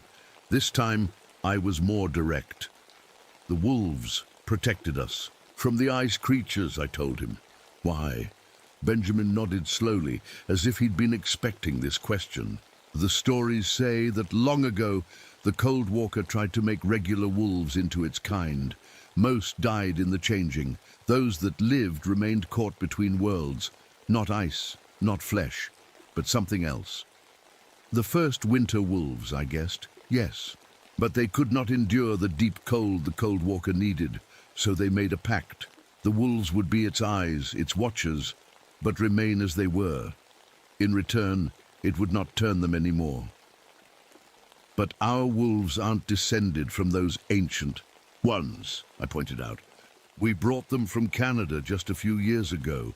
The memory lives in their blood, Benjamin said simply, wolf to wolf, through generations, and they protected us because... That, I cannot say for certain. Perhaps they sense something in you, a connection to their kind, or perhaps they have their own reasons to fear what the Cold Walker is becoming. I thought about that as I drove back. The old female wolf, Shadow, had locked eyes with me several times during our encounters. There was intelligence there and something more, almost like she was trying to communicate. If the wolves were somehow connected to this creature, but not completely under its control, they might be key to understanding how to stop it. Back at the station, Elaine had made a disturbing discovery. I analyzed the fluid sample we took from near Dixon, she explained, showing me slides under a microscope. It contains a kind of bacteria I've never seen before, one that can survive. At temperatures that would freeze normal cells solid. What does it do? I asked. It appears to transform regular cells into something else, replacing their internal structures with ones that can function at extreme cold. That's how it's changing Dixon, I realized. Not just freezing him, but rebuilding him from the inside out. Professor Mitchell had been busy too. He'd made calls to colleagues and dug through old government files that he'd collected over the years. The Soviets found something similar in Siberia in the 1950s, he told us, spreading black and white photos on the table. They called it Project Frostbite. They tried to capture one, study it. What happened, Rebecca asked. Mitchell's face was grim. The entire research station was found frozen solid, 17 scientists. After that, the project was classified and buried. Did they learn anything useful before that happened, I asked. Mitchell nodded. One thing. The creatures have a core, like a heart, but made of something the reports called living ice. It's nearly indestructible when fully frozen, but vulnerable when heated. That matched what we'd observed. The creature needed heat from the thermal features, yet existed as living ice, a perfect adaptation for surviving ice ages, drawing heat when needed, then returning to frozen hibernation. There's more, Mitchell continued. According to these files, the Soviets believed the creatures were not originally from Earth. That was too much. Aliens? Come on, Professor. Not aliens as we typically think of them, Mitchell insisted. More like visitors from an ice age so ancient it predates humanity by millions of years. perhaps from the first freezing of the earth, preserved until conditions allowed them to awaken. It sounded crazy, but after what we'd seen, I couldn't dismiss it entirely. If they need heat to reproduce, Elaine said thoughtfully, then the increasing geothermal activity explains why it's active now. Global warming could be creating perfect conditions for it, and that's why it only appears periodically, I added. It needs specific temperature conditions that only happen every 60 years or so.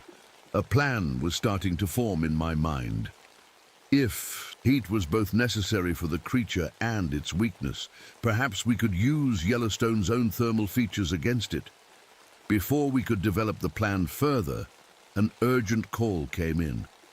Dixon had been spotted near the thermal basins, moving under his own power but changed. The rangers who saw him reported that his skin had become partially transparent, and ice seemed to form wherever he walked. We organized a team immediately. Myself, Rebecca, Elaine, and 2 armed rangers. Professor Mitchell insisted on coming, too, his scientific curiosity overriding any concern for personal safety. We found Dixon kneeling beside one of the smaller hot springs, his hands plunged into the steaming water. As we approached, he turned to face us. The transformation had progressed. Nearly half his body was now that strange, transparent ice. Through his chest, I could see a slow, rhythmic pulse of blue light. "Walter," I called cautiously, his eyes focused on me with effort. "Marcus, I can still remember, but not for long." His voice had a crystalline quality, like ice cracking. "We want to help you," I said, taking a step closer. "Can't help, can't stop it." He struggled with each word. "It's so old, Marcus, so patient." "What does it want?" I asked. "To spread, to reclaim." Dixon's partially transformed face twisted in what might have been pain. "It slept in the ice for millions of years, dreaming of the world it knew, a world of ice. An ice age," I realized. "It wants to create a new ice age." Dixon nodded, ice crystals falling from his hair. "The heat hurts it, but it needs it to transform others, to make enough of its kind, to achieve critical mass," Elaine whispered beside me. "Enough creatures to begin cooling large areas." "Walter," I said urgently, "how do we stop it?" Dixon's eyes flared with blue light. "You already know. Fire and ice. Extremes." His body suddenly stiffened. The blue pulse in his chest beat faster. "It's coming," he gasped. "It knows I'm talking to you. Run!" We barely made it to the tree line before the temperature plummeted. The hot spring beside Dixon froze solid in seconds, and the adult creature appeared from the forest, massive, terrifying, its antlers now fully regrown into an elaborate crown of ice. It approached Dixon and placed what passed for a hand on his shoulder. Dixon shuddered, then straightened, the blue light in his chest now pulsing in the same rhythm as the creature's. The transformation was complete. Walter Dixon was gone. We retreated to the ranger station to regroup. The situation had become critical. Dixon was now fully under the creature's control, and his knowledge of the park and ranger procedures made him a dangerous ally for the Ice Stalker. "We need to act fast," I told the team, "before it creates more like itself. Or before Dixon leads it straight to us," Rebecca added grimly. Elaine spread her thermal maps on the table. "If Mitchell is right about the core being vulnerable to heat, we need something much hotter than ordinary fire." "The Grand Prismatic Spring," I said immediately. "It's nearly 200 degrees Fahrenheit and full of minerals that might disrupt its biology." "But how do we lure it there?" Rebecca asked. "It's clearly intelligent enough to avoid obvious traps." Before I could answer, Benjamin appeared at the door of the station. He carried a bundle wrapped in leather. "Your plan has merit," he said, unwrapping the bundle to reveal several spear points made of copper. "But you need the right weapons. Regular metals become brittle in extreme cold, but copper remains strong and conducts heat." "Copper weapons?" One of the rangers sounded skeptical. My ancestors learned this during the last awakening, Benjamin explained. Copper can wound it where other weapons fail. Something clicked in my mind. That matches what I saw when we encountered it in the ice tunnels. The regular bullets didn't seem to hurt it much, but they were steel-jacketed. Copper would conduct heat differently, while the others prepared the copper weapons, fastening the points to sturdy wooden shafts. I pulled Benjamin aside. "There's more to your involvement than you've told me," I said quietly. He held my gaze steadily. "My great-grandfather was there when it last awoke. He was the only survivor of those who fought it. How did they stop it then? They didn't kill it. They couldn't. They only managed to drive it back to its sleep beneath the ice." His eyes darkened. "Many died. The Cold One is ancient and powerful." "But vulnerable to heat," I pressed. "Yes, and to those it has a connection with, like the wolves," he nodded. "And perhaps those it has begun to change, like your friend Dixon. The bond works both ways." That gave me an idea. If Dixon still retained some small part of his humanity, maybe he could help us from within. And if the wolves had their own agenda regarding the creature, perhaps they could be allies rather than obstacles. Our plan came together quickly. We would use the copper weapons to drive the creature toward the grand prismatic spring. Rebecca would set up thermal barriers with portable heaters to funnel it in the right direction. Elaine would monitor thermal activity, giving us warning if it tried to create another localized blizzard. As for me, I would be the bait. The creature had seemed to focus on me during our previous encounters, perhaps sensing my connection to the wolves it once commanded. Before we set out, I went alone to find Shadow's pack. I didn't have Benjamin's spiritual connection to the wolves, but I had studied them for months. I knew their territories, their behaviors, their individual personalities. I found them near the edge of the forest, watching me with those intelligent eyes. Shadow approached cautiously, stopping just a few yards away. "I need your help," I said simply, knowing she couldn't understand my words but might sense my intent. "We have a common enemy." Shadow tilted her head, ears alert. Then she turned and trotted a short distance before looking back. The classic wolf invitation to follow. She led me to a small clearing where the snow had been disturbed. At first, I didn't understand what I was seeing. Then I realized it was a crude map drawn by wolf paws in the snow. It showed the terrain around the Grand Prismatic Spring with a clear path marked through it. The wolves weren't just intelligent. They had been planning this too. "You've been waiting for someone to help you fight it," I realized aloud, "for generations." Shadow made a soft sound, not quite a whine, not quite a growl. Then she and her pack melted back into the forest.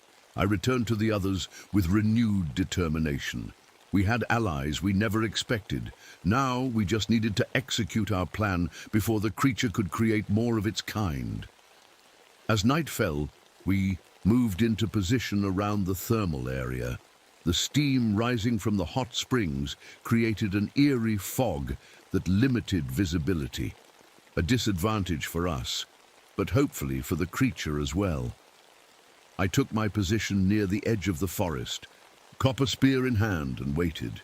The plan was for me to attract its attention, then lead it along our prepared route toward the Grand Prismatic Spring. Hours passed. The temperature dropped steadily until the steam from the hot springs turned to frost in the air, creating crystal formations that hung suspended before drifting to the ground. "Movement to the north," Rebecca's voice crackled through my radio. "2 heat signatures, one human-sized, one much larger. Dixon and the creature approaching together." I steeled myself and moved into position. When they emerged from the trees, I almost lost my nerve. Dixon was fully transformed now, his body a smaller version of the main creature. The original towered beside him, its antlers now so elaborate they resembled a frozen crown. Its transparent skin revealed organs pulsing with blue-black energy. They moved with fluid grace across the frozen ground, leaving trails of deeper frost behind them. When Dixon spotted me, he raised a hand that was no longer human. "Marcus," he called, his voice like ice cracking. "Join us, the cold. It shows you things, beautiful things." "Walter," I called back, "fight it. Help us stop this." The main creature let out a low growl, frost billowing from its mouth. Dixon's expression hardened. Too late for me. Too late for all of you. The world turns cold again, as it should be. They started moving toward me. I gripped my copper spear tighter and began backing away, leading them toward our planned route. The trap was set. Now we just had to spring it and hope it was enough to stop something that had survived since the dawn of time. As I retreated, calling taunts to keep their attention, I caught glimpses of wolves moving through the forest alongside us. Shadows. Pack. Following the plan they somehow knew without being told. The ancient dance between predator and prey had begun again. But this time, the humans and wolves were hunting together. And our target was something that had never faced such a coordinated attack before. I just hoped it would be enough. My heart pounded as I led Dixon and the ice creature along our planned route. The night air burned in my lungs, each breath visible. In the moonlight, behind me, I could hear their strange footsteps, not the crunch of snow, but the crystalline sound of ice forming and breaking with each step. "Just a little further," I whispered to myself, gripping the copper spear tighter. Rebecca's voice crackled through my radio. "They're following. Thermal barriers are ready." Our plan was simple, but dangerous. We had set up portable heaters to create a corridor of warmth, funneling the cold-loving creatures toward the grand prismatic spring. The spring's near-boiling water, rich with minerals, might be the only thing hot enough to damage the creature's ice core. As I neared the first thermal barrier, I gave the signal. Rebecca activated the heaters, creating walls of heat that narrowed the path behind me. I sprinted through the warm corridor, but when Dixon and the creature reached it, they hesitated. The main creature let out a sound like breaking glaciers. Its transparent skin seemed to ripple with discomfort as the heated air touched it. "Now, Elaine!" I shouted into my radio. From her position, Elaine triggered the release valve on one of the small geysers nearby. A burst of steam shot into the air, temporarily blinding the creatures and pushing them toward the only path available, the one leading to our trap. But the creature was smarter than we'd expected. It raised its antlered head and seemed to sniff the air. Then it turned and smashed through our heat barrier, ignoring the damage to its frozen hide. "It's breaking through!" Rebecca's voice was panicked. "It's heading east!" "That's toward the ranger station," I realized with horror. "Toward people!" I changed direction, racing to intercept them. As I cut through a stand of pine trees, I nearly collided with Shadow and her pack. The wolves moved with purpose, darting ahead to block the creature's new path. The lead wolf let out a howl that was echoed by others hidden in the darkness. Suddenly, wolves seemed to materialize from all directions, more than just Shadow's pack. Others had joined them. The ice creature stopped, its glowing blue eyes taking in the circle of wolves surrounding it. Dixon stood beside it, his partially transformed face showing confusion. "The pact," he said, his voice crackling with frost. "You cannot interfere." Shadow stepped forward, hackles raised, teeth bared. The message was clear. The pact was broken. The creature let out a roar that shook snow from the trees. The wolves didn't back down. Instead, they began moving in coordinated patterns, forcing the creature and Dixon to retreat back toward our planned route. I had underestimated the wolves completely. They weren't just helping us. They were executing their own plan, one perhaps centuries in the making. With the wolves herding them, the creatures had no choice but to move toward the grand prismatic spring. I raced ahead, rejoining Rebecca and the others at our final position. "The wolves are bringing them," I shouted as I arrived. "Be ready." The grand prismatic spring glowed an unearthly blue in the darkness, its steaming waters ringed with vivid colors even in the moonlight. We positioned ourselves around it, copper spears ready. When the creatures emerged from the trees, driven by the wolf pack, they stopped at the edge of the thermal area. Steam rose around them, turning to frost in their presence, creating a surreal mist. It's now or never, I told the others. Drive them toward the spring. We charged forward, copper weapons extended. The main creature reacted with surprising speed, swinging one massive claw and sending a ranger flying. Ice formed instantly where its claws scratched his jacket, spreading rapidly across the fabric. I jabbed my spear at the creature, and to my amazement, the copper tip sank into its frozen hide. A high-pitched, keening sound escaped it, and blue fluid, not quite liquid, not quite gas, leaked from the wound. Emboldened, we pressed the attack, forcing the creatures backward toward the spring. Dixon fought with the intelligence of a human and the strength of the ice creature, making him the more dangerous opponent. "Walter!" I called out, hoping to reach whatever remained of my colleague. "Help us! Fight it!" For just a moment, Dixon's movements faltered. His glowing blue eyes met mine, and I saw a flicker of recognition. "Can't fight it," he said, his voice almost human again. "But I can lead it." Before I could react, Dixon grabbed the creature's arm. With strength born of his transformation, he began pulling the larger creature toward the spring. "No!" the ice stalker roared, its voice like an avalanche. "Betrayer!" Dixon looked back at me one last time. "Finish it, Marcus. Don't let it sleep again." Then he threw himself into the grand prismatic spring, dragging the creature with him. The water erupted in a massive plume of steam and ice crystals. The creature's scream was unlike anything I'd ever heard, a sound of primordial rage and pain. Its transparent body began to crack as the near-boiling water attacked its frozen core, but it wasn't dying easily. It thrashed in the spring, one massive claw catching Rebecca as she moved too close to the edge. She fell, crying out in pain as frost spread rapidly up her arm. I rushed to her, pulling her away from the edge. The cold was spreading fast. "Oh, too fast!" "The spear!" she gasped, her face pale with shock. "Use it!" I grabbed my copper spear and turned back to the spring. The creature was weakening but still fighting. Dixon was nowhere to be seen, already dissolved by the mineral-rich waters.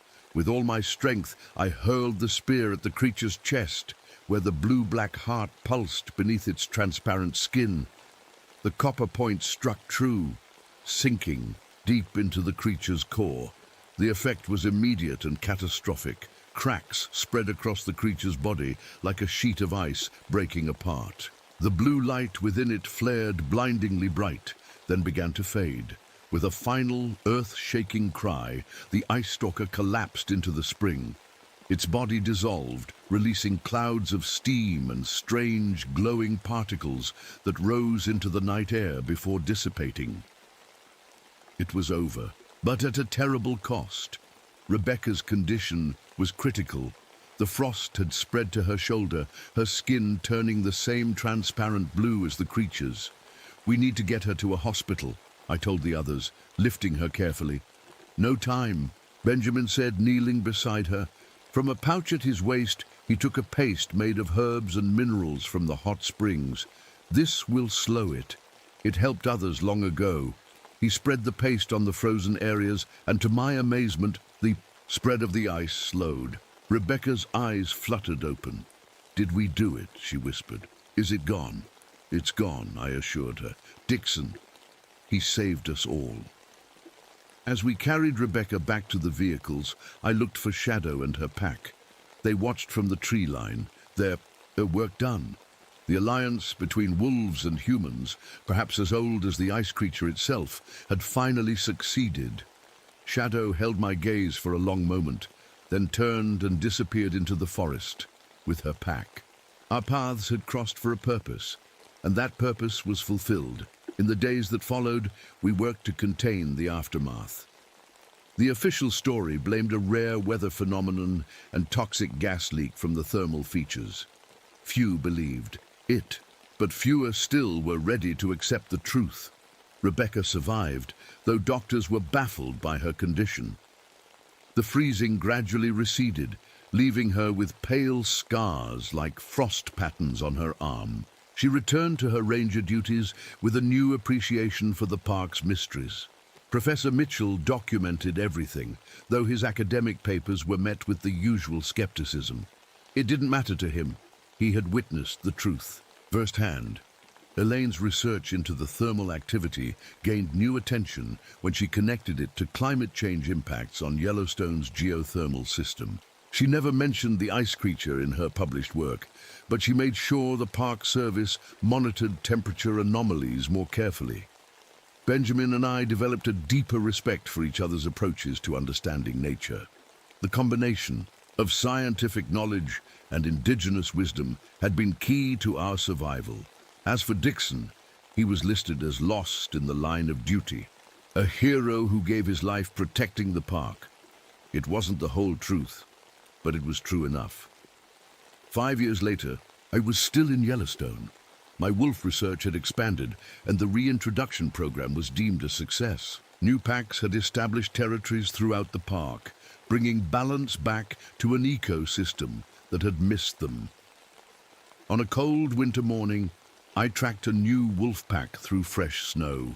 Their territory included part of the area where we had confronted the ice stalker. Most signs of that encounter had long since disappeared, reclaimed by the resilient wilderness. As I crested a ridge, I spotted something that made my blood run cold. A small formation of ice crystals, growing in the distinctive pattern I remembered all too well. Beside it, wolf tracks circled cautiously. I knelt to examine it more closely. The ice had an unnatural symmetry, spreading in delicate fractals across. The snow. My temperature gauge showed a familiar anomaly, colder than the surrounding area should allow. A twig snapped behind me. I turned to find Shadow watching me from a few yards away. She was older now, grey around the muzzle, but her eyes were as intelligent as ever. She approached the ice formation and pawed at the snow beside it, then looked at me meaningfully. I dug where she indicated and found a small copper point, one of the weapons we had used against the creature, preserved perfectly in the frozen ground. The message was unmistakable. Our victory hadn't been complete. Something remained, dormant perhaps, but still present, and the wolves were still watching, still waiting. I looked at Shadow and nodded my understanding. The alliance continued. As I hiked back to my vehicle, I radioed Elaine at her university lab. "We need to talk," I said simply. "I'm seeing some unusual ice formations." Her response was immediate. "I'll be there tomorrow. Rebecca too." The wind picked up, carrying the haunting howl of wolves across the valley. It wasn't a hunting call or a territorial claim. It was a warning. Winter was coming, and something ancient stirred beneath the ice once more. But this time, we would be ready.